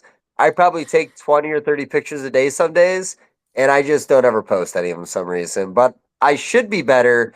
But like I said, I found a way to sell out every year without putting that effort into the hobby. Um, but I should probably show off what we're doing more because we're doing a lot, and I am really proud of a lot of stuff we're doing over here right now. I love the diversity that we're working with, that we're actually successful with a lot of species. Um, I should probably take more pride in it and show it off to more people. Yeah. You never know, right? Like it could just add a couple more sales kind of thing with people. Oh, fuck, you got that kind of thing, right? I don't know. That's Yeah. all I think about, but then I don't really have anything to sell and I don't even post that much either. Yeah, Yeah, I'll send you tons of boa pictures when we're done with this. But yeah, no, the girlfriend posts on her page, and that does get a little traction. But we really probably need to put more work into our business page this year. Just because, like I said, it's gonna be cool to seeing all the cool things we're hatching out and everything we're working with. And a lot of people do send love on Morph Market. I've never read the comments on any of the videos I've ever done. Like, I've never really paid attention. I think one time NJ sent me a screenshot where someone said that I was a huge contributor to the LGBTQ community, but I don't know exactly what they meant by that. But that's like maybe one of the only comments. And then also we talked about Expert and the Idiot. He sent me a screenshot. One of my only uncles left was trying to get a hold of me, and he commented on one of those videos, and that screenshot made it back to me. So we reconnected. But no, I don't ever read anything ever. Like never, ever, ever, ever, ever. I read anything. yeah, that's probably a good thing. Yeah, it keeps my outlook on life a lot more positive because I talk about it. I remember the 3 or 4 bad comments I've had online that just were like so out of place. And I live in those comments because I've never read any of the other ones now. Yeah, for sure. So maybe one last question, I guess, with shows. Like, what makes you choose a show? Do you just like try to fill up as many weekends as you can to go, or do you try to choose Um, shows in different areas, maybe, or what's your thought so process? I'm very lucky that I have good relationships with a lot of the promoters in the states that I'd like to go to shows for, to where they allow me to be real last minute sometimes. Um, I should plan ahead more, but like, there's so many shows in the United States, and there's so many variables of what can make that show good or bad. And I don't always know that variable till last minute. I went to Houston one time when there was tornadoes. Not a great show. Like, maybe should have canceled if I looked at the weather leading up to it. Um, I've gone to certain shows like when I lived in the Northeast.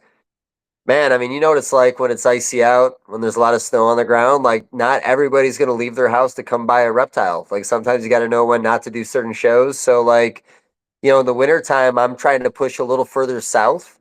I want to be Tennessee, Georgia, Texas. In the summertime, I'll go back to Colorado. But, like, I came back from a Salt Lake City show one time in like April, and I hit a blizzard leaving, and a 19-hour ride turned into a 33-hour ride because I kept having to pull over because I was so scared I was going to go off the road with all the animals in the car. Um, but I look at little details sometimes. Like if I've got 4 shows I can pick from that are all, let's say, within 8 hours of me, because I'll drive 10 to 12 hours to a show, even if there's a show an hour from my house. If I think there's more potential in Colorado, I'm going to go to Colorado that weekend. Like next weekend, we have our St. Louis show, 2.5 hours from me. I'm driving 19 hours to Scottsdale, Arizona. I just It's going to cost a little more money to get out there, but I just think that show has a ton of potential.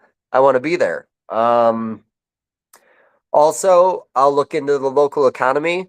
Um, I'll see if there's what the unemployment rates are like in certain areas. I'll look at what average household income makes in certain areas. I'll look to see if there's any sporting events going on in certain areas. When I'm in the southeast, I'm worried about like college events. Some of the northern states in certain cities, I might be worried about an NFL game. I don't pay any mind to baseball. That fucking season's too long. I'm not paying attention to that. But I'm going to see if there maybe could be a variable in the area that could throw things off. Like I said, I'm going to Scottsdale this weekend. That's the All Plant Expo, or All Reptile and Plant, All American. I'm sorry, All American. He did a show in Nashville, and I don't mean to say this in a bad way, but we got there and the whole building was wrapped by a flea market. So that was taking up a lot of real estate in the area.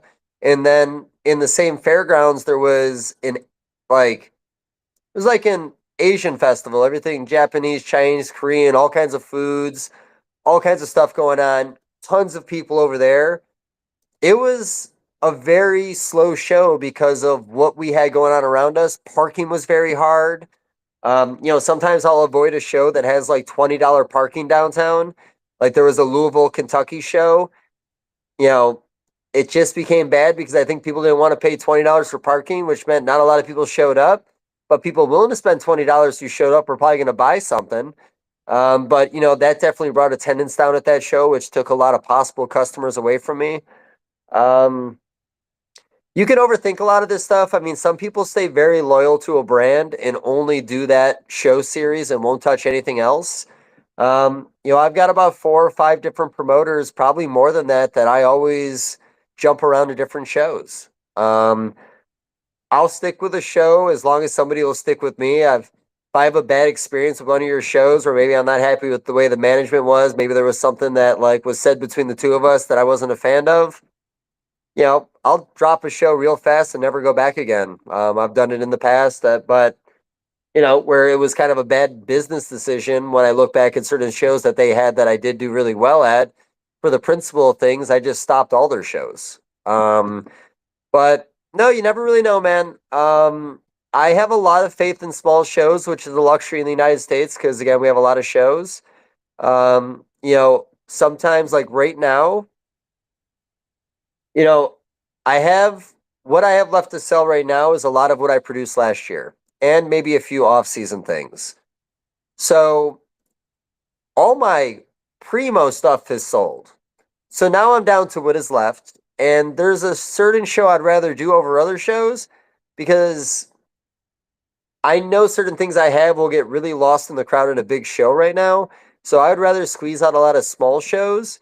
But even these small shows, I'll sell 20, 30 animals a show. And at a really good small show, I'll sell upwards of 50 to 70 animals a show.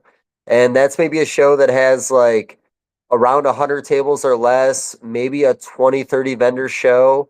Like I said, I'm always looking at a variable that could make for a bad weekend.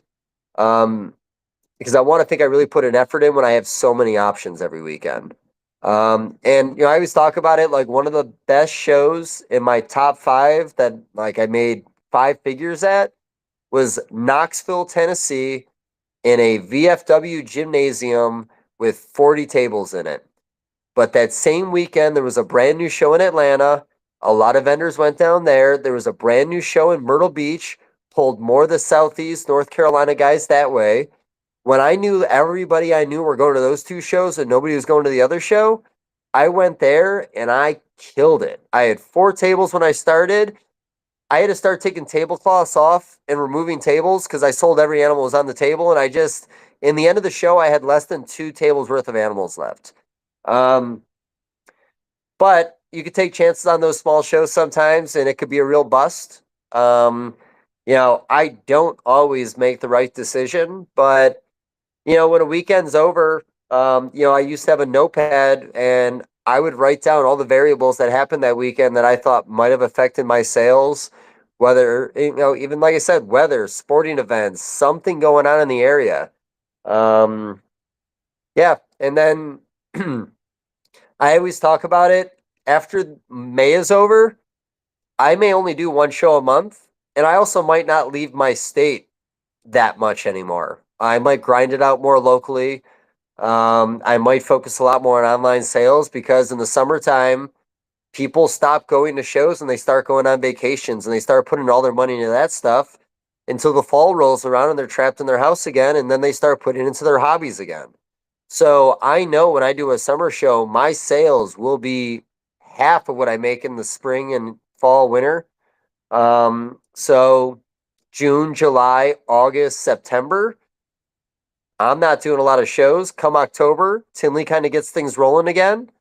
And then about a month after that, after you get past Thanksgiving, I find there's a little bit to be made before Christmas. And then after Christmas, some people have a little new money in that they got for the holidays. And I find that sales pick up at that point and stay very steady till like May. You got to work around tax return time. You got to make sure you're at those, you really got to take advantage of March and April. People started getting their tax returns back a lot earlier, to where April used to be my best month. March has really been my best month the last few years. Yeah, yeah, no, that's all. It's all good stuff to think about because, Yeah. yeah, here we don't have as many options though. It's kind of like we got the BC show that was this weekend. There's another. I don't know. I won't even talk about the other shows that go on there. So I, But I used to love King Snake when you go on there and it had every single show on there, and I'd have to go to everybody's website. yeah, It's kind of a shout out to my buddy, but my buddy Steve Beamer started allreptileshows.com now, and every week more promoters are putting their shows on there. Man, does that make my life so much easier. I would have been somewhere else yesterday if I wasn't on that website seeing all my other options. And the show that I went to didn't go as well as it was hoped to. It didn't go that great. The show I went to, I did very, very well at that show. So it's nice to have a resource when it's all right in front of your face. Even when we talked to the new owner of King Snake, that was one of my comments. Like, get that going on there again. Like, it'd be nice to be like one stop where I could see every show in the whole country. exactly. That's what you guys need too. Like I'm sure when you get into, well, I guess the U.S. is all pretty heavily populated everywhere for the most part, kind of Yeah, thing, right? Like you're in Missouri, so you got a whole. Is that the Midwest still? You know. it's the Midwest. Yeah, we're Okay. considered the Midwest. Yeah. Well, you got the whole Midwest you can go to. Plus, you're not too far from Colorado, right? And Denver, and yeah, like Arizona. That's definitely a trek, but at least you get to see. I'm guessing you're gonna hang out with Alex and Brandon and all those guys down there. Yeah, no. Ideally, I'm gonna go get with Low Key Boas. He lives over that way. I've always, again, I love the podcast I did with them. That was the first time we ever talked. Definitely one of those like standout conversations because we both just nerded out hard on boas in a real good way. So really looking forward to seeing what he's doing in the hobby right now.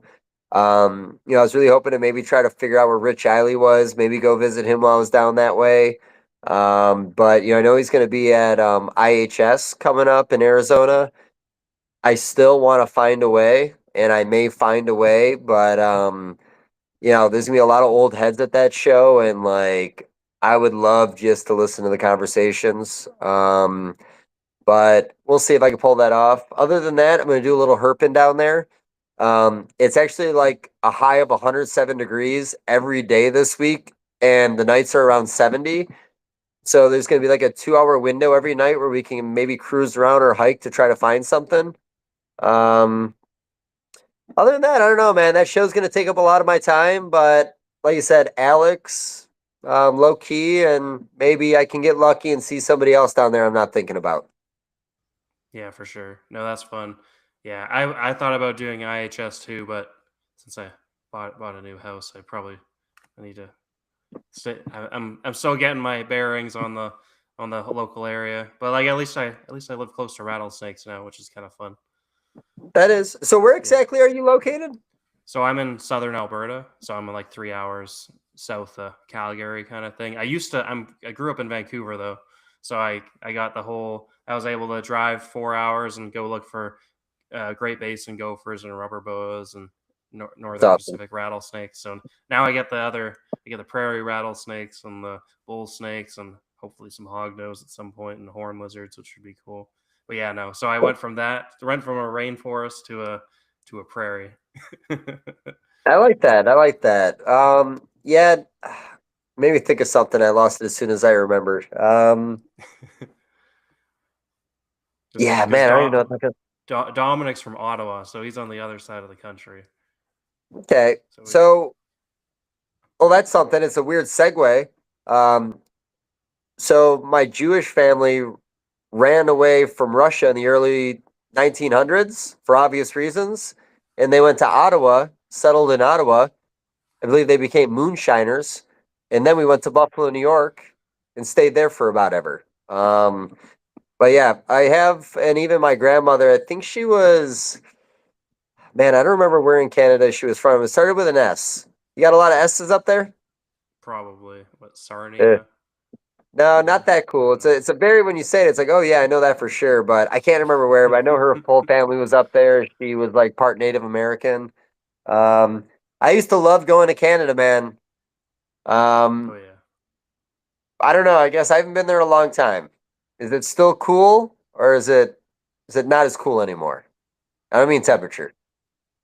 Oh well, I don't know. Vancouver, like they didn't get snow at all this year. Of course, I Oh moved wait, no, here. you took that I as temperature. I meant not temperature. Like oh I used to go yeah to Toronto and like, I know Toronto's changed a lot over the years.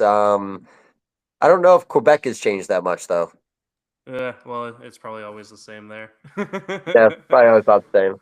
I don't think we can share everything on the internet either. That's fair. Um, the post uh, show shenanigans are always fun. yeah, I bought all my goalie equipment up in Canada at Don Simmons. So I used to go out there all the time for that. Um, Rickard's Red, man. Love Rickard's Oh Red. yeah, I love Oh Rickards yeah. Red. That was I always went over there to get that. Because like I said, I was in Buffalo, the Peace Bridge, it was like boom, you're there, home, it's really quick. Um, I don't know if there's anything else I missed about you guys. That might be it. Maybe the Rickard's Red. Yeah, no. That is definitely something that's good that you don't see. You don't even see it out here too often. It's like, well, I guess I'll have to settle for the Blue Moon instead. I do enjoy Blue Moon. If I'm gonna have a beer, it's probably always a Blue Moon. We have a lot of like wheat beer places down here. Like in Buffalo, there's a place, I think it's called Pearl Street, and they do a blueberry wheat. I don't mean to be gay, man, but I need a fruit twist in my beer or I can't drink it. Yeah. Well, sometimes I can't afford it, so I just go for the good old Paps. That's fair. That's fair. Well, fortunately for me, like I'll buy a six pack and I got a horrible routine with it. I waste a lot of them. I'll open one while I'm cooking dinner, and then I have one open while we eat dinner, and then I don't finish it, and I usually dump it down the sink. Good for like a beer and a half if I'm going to commit to it. I've never been able to drink a lot of beer. Yeah. Well, I did on our holiday show, and that didn't end too well. Yeah, well, I, Stincy made a I'm. shirt with the kokanee cans all stacked up. Oh, I love that, man. I've always, I'll smoke a little bit when I do these episodes sometimes, and that'll go one of two ways. You don't really know until you know. But I've always wanted to do like drunk history with some of the OGs. Like, just, it had to be a pre-record and it'll never be live. But no, everyone talks about like at IHS, you get a few beers and like Rich Eiley you're and good. he's Or gonna you're gonna talk do for the hours. peak call one again? I don't. I No, hate to maybe say it. not. I think Pete's off limits now. Yeah, I would say I so because I remember watching because he did that one with the other guy, but I remember when he was on Smitty and Phil's Snakes and Stogies, and Tim Morris was there with him, and Yeah, I watched it live, so I got to hear everything, but I think Smitty was able to kind of snip some parts after it, and he didn't get shit on at all for it, but it was because Pete went on the next one, and that didn't yeah, go well. yeah. That was the bullshit one. Yeah, that was a tough one. Like I said, everybody's got a different personality and everyone's got different experiences with different people in the hobby. But, there's also common sense and, you know, there was common sense there that just wasn't used. Yeah, and there's nothing more to say. It's a bummer. Like, just certain people in the hobby are kind of off limits and maybe sometimes it's for good reason.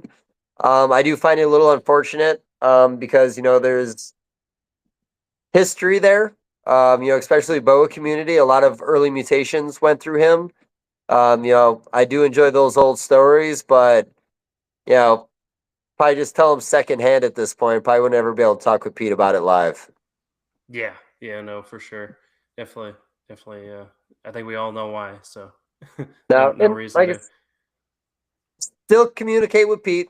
Like I said, Okay. I've heard Pete say some very unique things over the years. I just don't really worry about it because I've seen him be very nice and very true to a lot of people, but he be saying some shit sometimes.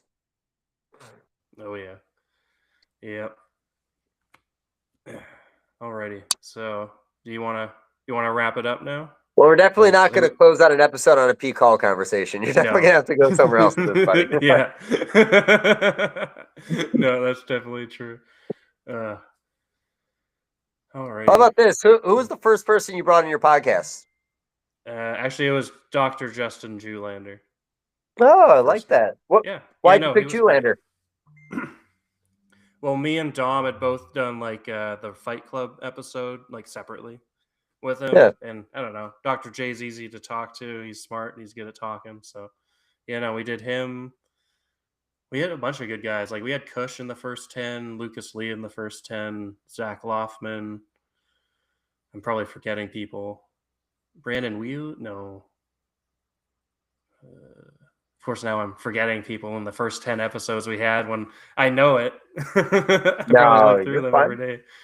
But yeah, no. Yeah, Doctor. Well, he's just easy to talk to, right? Like he's one of those smart guys, but doesn't make you feel stupid, and has lots of good information to say. And but it also has the herping stuff. Like I love herping too.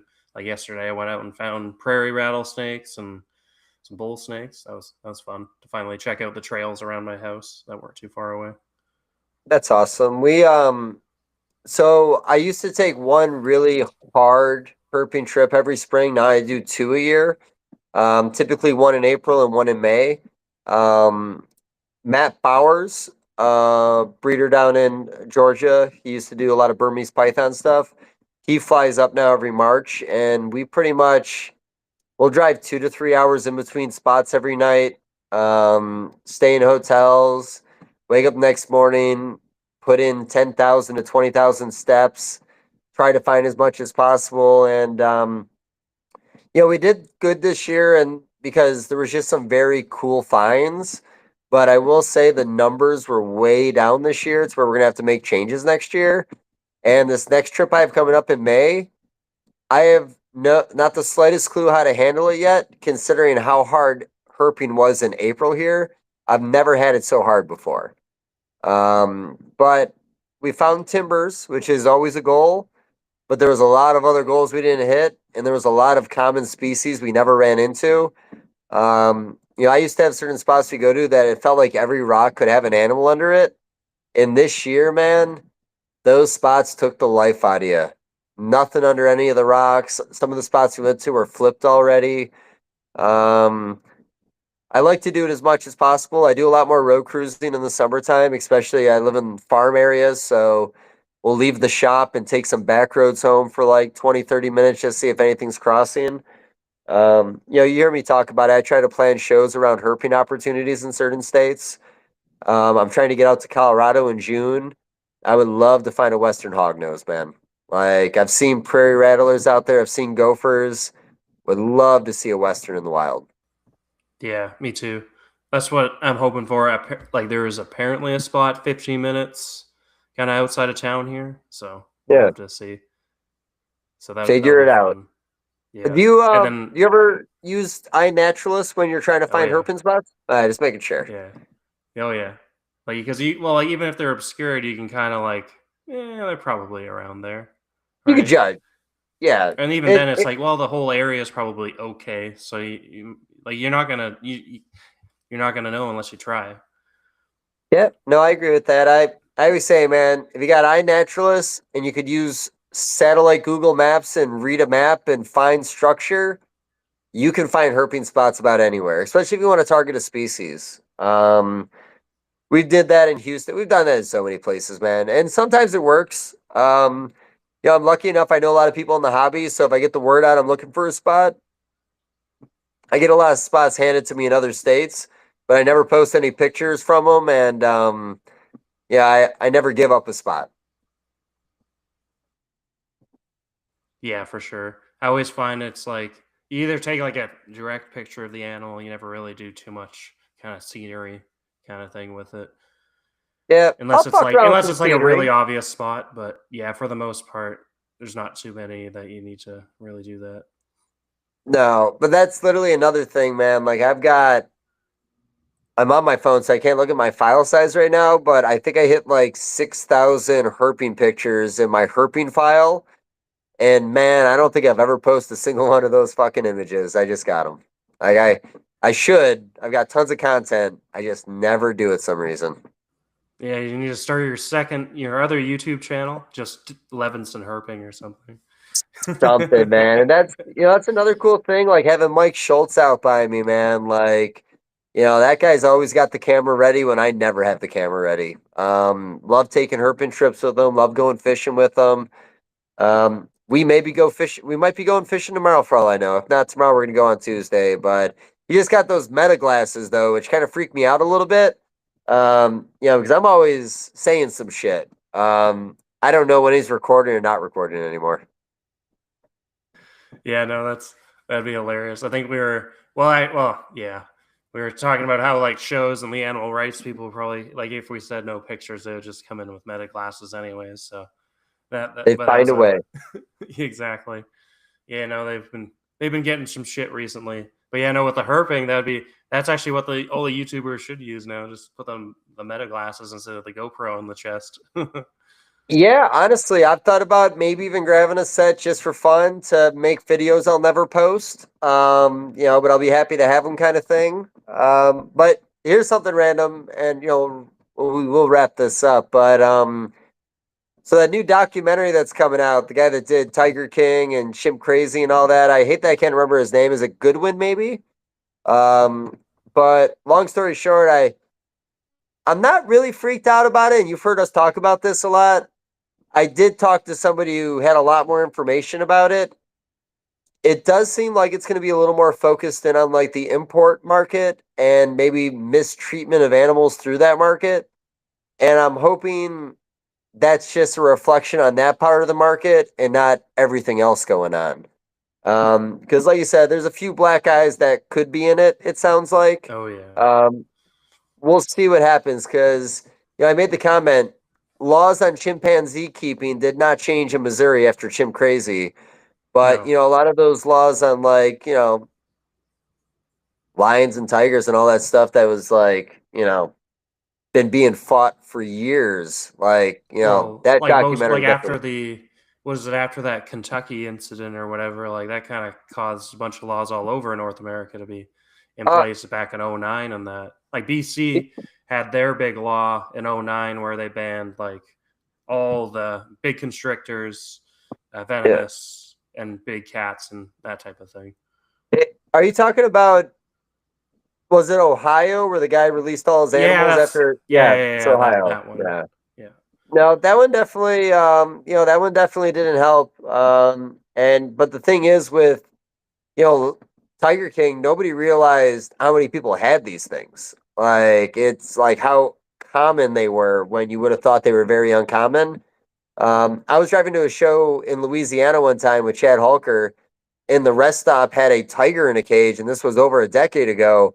And we were like, what is this doing here? This is the craziest thing in the world. And now it's like, wow, it is not that crazy. Those things could be at every gas station if somebody wanted one there. Like, it's not like unobtainable. Yeah, exactly. But I guess that's probably how people think of the reptile hobby too, right? Holy fuck, you guys have so many, right? Like, so maybe it's one of those things where, yeah. But it is kind of messed up when you can keep a cat that can just eat you at any moment it wants to. No, 100%. But yeah, I think it comes out in August, I want to say. I think it's HBO, I believe. Not being on Netflix is probably a benefit. It's gonna not get to as many people. If it was, I don't think it's on Netflix. I'm pretty sure it's on HBO. I'd be more afraid if it was on Netflix. Yeah, or Prime or something that everybody has, kind of thing, right? And Yeah. even then, I think that Tiger King was kind of one of those like one hit wonders, and like it'll. Well, I guess we won't know until it happens, right? You never know. No, you never know. Crutchfield's probably in it somehow, and some other guys in the hobby are probably in it. So, Crutchfield's going to be in it for sure. Is Hank Molt in it? Did they drag him out of the woodwork? I don't know for he's sure alive. on him. He's alive still. I believe there may have been something where there was a get together where a lot of old heads were all there at the same time and like a little party kind of get together. And I believe that's going to be in there. I won't go into too many details. I don't want to talk too much about it. But yeah, no, I don't know every name that's going to be in it, but I do know that it's probably going to reflect badly on the import market. Yeah. Even, yeah. And then there's that venomous guy too, that dumbass. But hopefully he's. I don't even know what that would do to it. It's just like fucking dumbass that got bit by the taipan. But like, wasn't there the rumor that he got paid for that footage or something? Or maybe that's for something totally different. Maybe he's making a second one just for venomous keeping. Yeah, it may have been because I do remember him online talking about that. But he's but maybe he's just fucking pulling some tail there or something. I don't know. Yeah, he could be just getting views. I don't know, man. I don't know his personality enough, and I've honestly never really watched his stuff. Of course, I did hear about that, and people that pay more attention to him told me more about it, but he was never really in my algorithm. So I never really got to see what he was doing that whole time. I just, I always say, I just think, it's such a liability to make someone believe they can do something that's just not that easy. And, I'm really surprised there's not more incidents of people getting bit by venomous trying to recreate something they saw online. Those days could come up, but, fortunately, there's a lot of regulations in a lot of states that make it hard for people to get that kind of stuff. And also it seems like that community really does look out for themselves. If something bad happens, it seems like the community will get together and fix the problem really, really fast.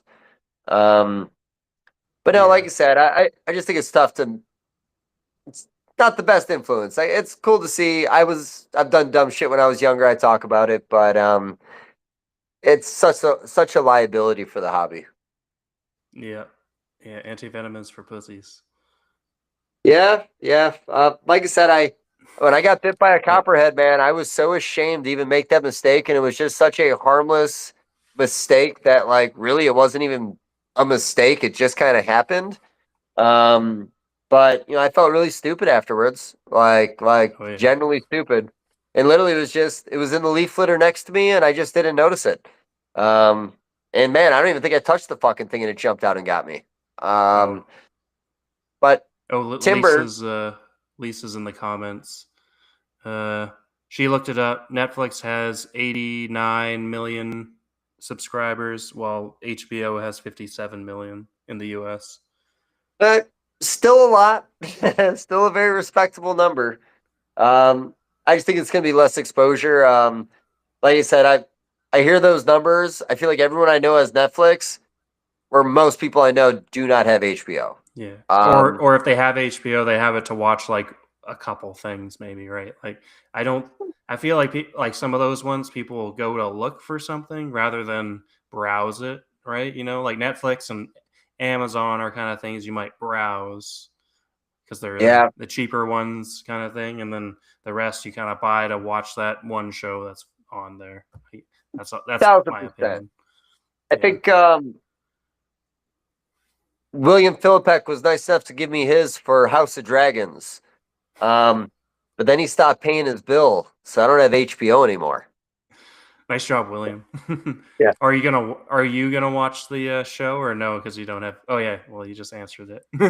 I'll find a way. I'll find a way to watch it. I'm in the hobby, man. I've got to watch this thing. But am I gonna watch it 4 times like I watched Tiger King? I'm not sure. Did we all watch it like 4 or 5 times just to? Well, Although it was never as funny as the first time. if you wait long enough in between, man, you can relive those moments and still like it. But I think the main thing was everybody who watched that show watched it in one sitting. Like nobody watched an episode and stopped. Like everybody stayed up to 3 o'clock in the morning watching every one of those episodes. Oh yeah, no, it was must watch. Yeah, no, great. I still follow free Joe sites on Facebook. They're still making memes. He's posting prison pictures, man. He's still out there doing his, well, not out there doing his thing, but it's really unfortunate, man. A personality like that finally found relevance, but was already in jail to really appreciate it. Yeah, exactly. Actually, I think Stintsy just got back from me. They're somehow still out eating for dinner after the That's show. fair. Well, Yeah, no. must have been a good show. Yeah. Yeah, well, hopefully. I don't know. It sounded like it was all right. You like we had it was 2.5 years ago, maybe only two. It was fucking balls to the wall the whole weekend. Like Saturday never slowed down, and Sunday was busy until like an hour or two before. Like it was like most shows, it's like I don't know, like it's busy the first most of the show, and then it kind of slows down an hour or two by the end of the day, and then Sundays like kind of sometimes meh, right? Like you get people to come in, right?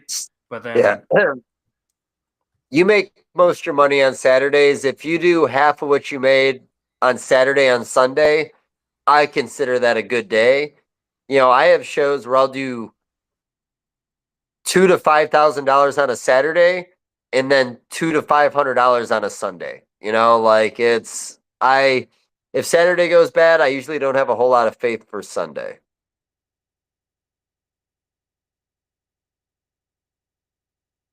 yeah, I find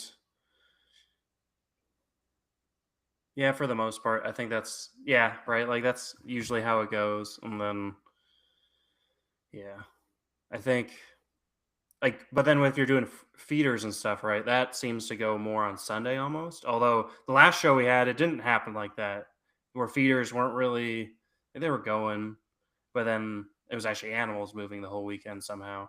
Like it was just weird. Uh, I guess every show is different too, right? Like even the same shows where you can kind of predict what might happen, you never know, right? Like this time of year, like it's lower, kind of lower end stuff moving easily, especially. But then you still have your normal like leopard geckos are going. Like you always have the people wanting leopard geckos, corn snakes. Like you just have a good variety of corn snakes on the table from 200 to normals at like $80, and they all move just fine. And yep. then and then you have the variety of random pythons and bigger colubrids and other stuff where it just seems like, oh wow, we sold four carpets and a black milk and some Mexican blacks, right? Like just that random stuff seems to go kind of thing, Yep. instead of before where it was like, wow, we sold like 8 tortoises today. Like it was just like people wanted tortoises. All right. I remember having a few really good BC shows like that with Ty, where stuff was like it was weird, where it was like leopard geckos, tortoises, and then a few other things. But it was like those main things were going. It's just kind of funny. It's like you write down your notes, so you definitely see how like what moves kind of where. Yep. And there's things like you said will always sell, and then there's some shows that Woma pythons. Like I had 5 Woma pythons that I took to like 6 shows, and nobody was really showing interest. And then my 7th show in like Arkansas, I sold 4 out of the 5 to 4 different customers. Made no sense. Just they were really into that species down there, and I just didn't think Little Rock, Arkansas was going to want Woma pythons. But Yep. it'd be like that sometimes, man. Like, you try to read the room, but it's random. Yeah, no, it's always cool. Yeah, it's you get those weird shows where it's like, holy fuck, I've been sitting on these for 6 months, and now All of them go at the same show. Yeah. I Yep. guess we should And probably wrap it up. I think this has been the longest podcast we've done. So you beat William and the Christmas show, all right, where we had I like that. the Gregans and Stintsy on there. So that was all good. You should Cool. get those Cool. guys on. You need to get those guys on for a fun episode with Chris and Greg. You'd have a good time with them. I've always thought about it. They'll do it.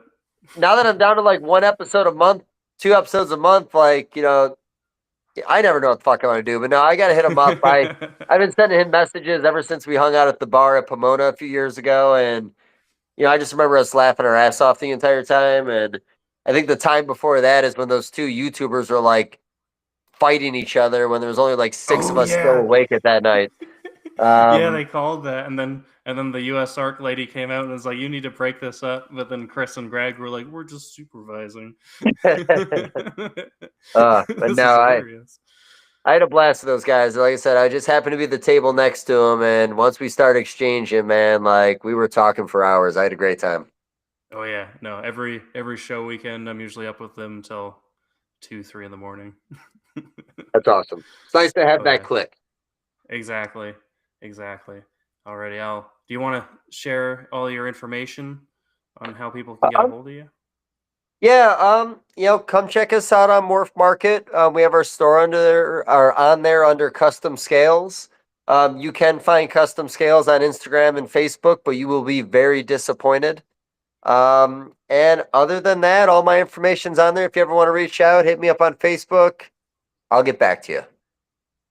Awesome. Alrighty, you can reach out to Reptile Rejects on Instagram at Reptile Rejects, or follow us and subscribe on YouTube at Reptile Rejects.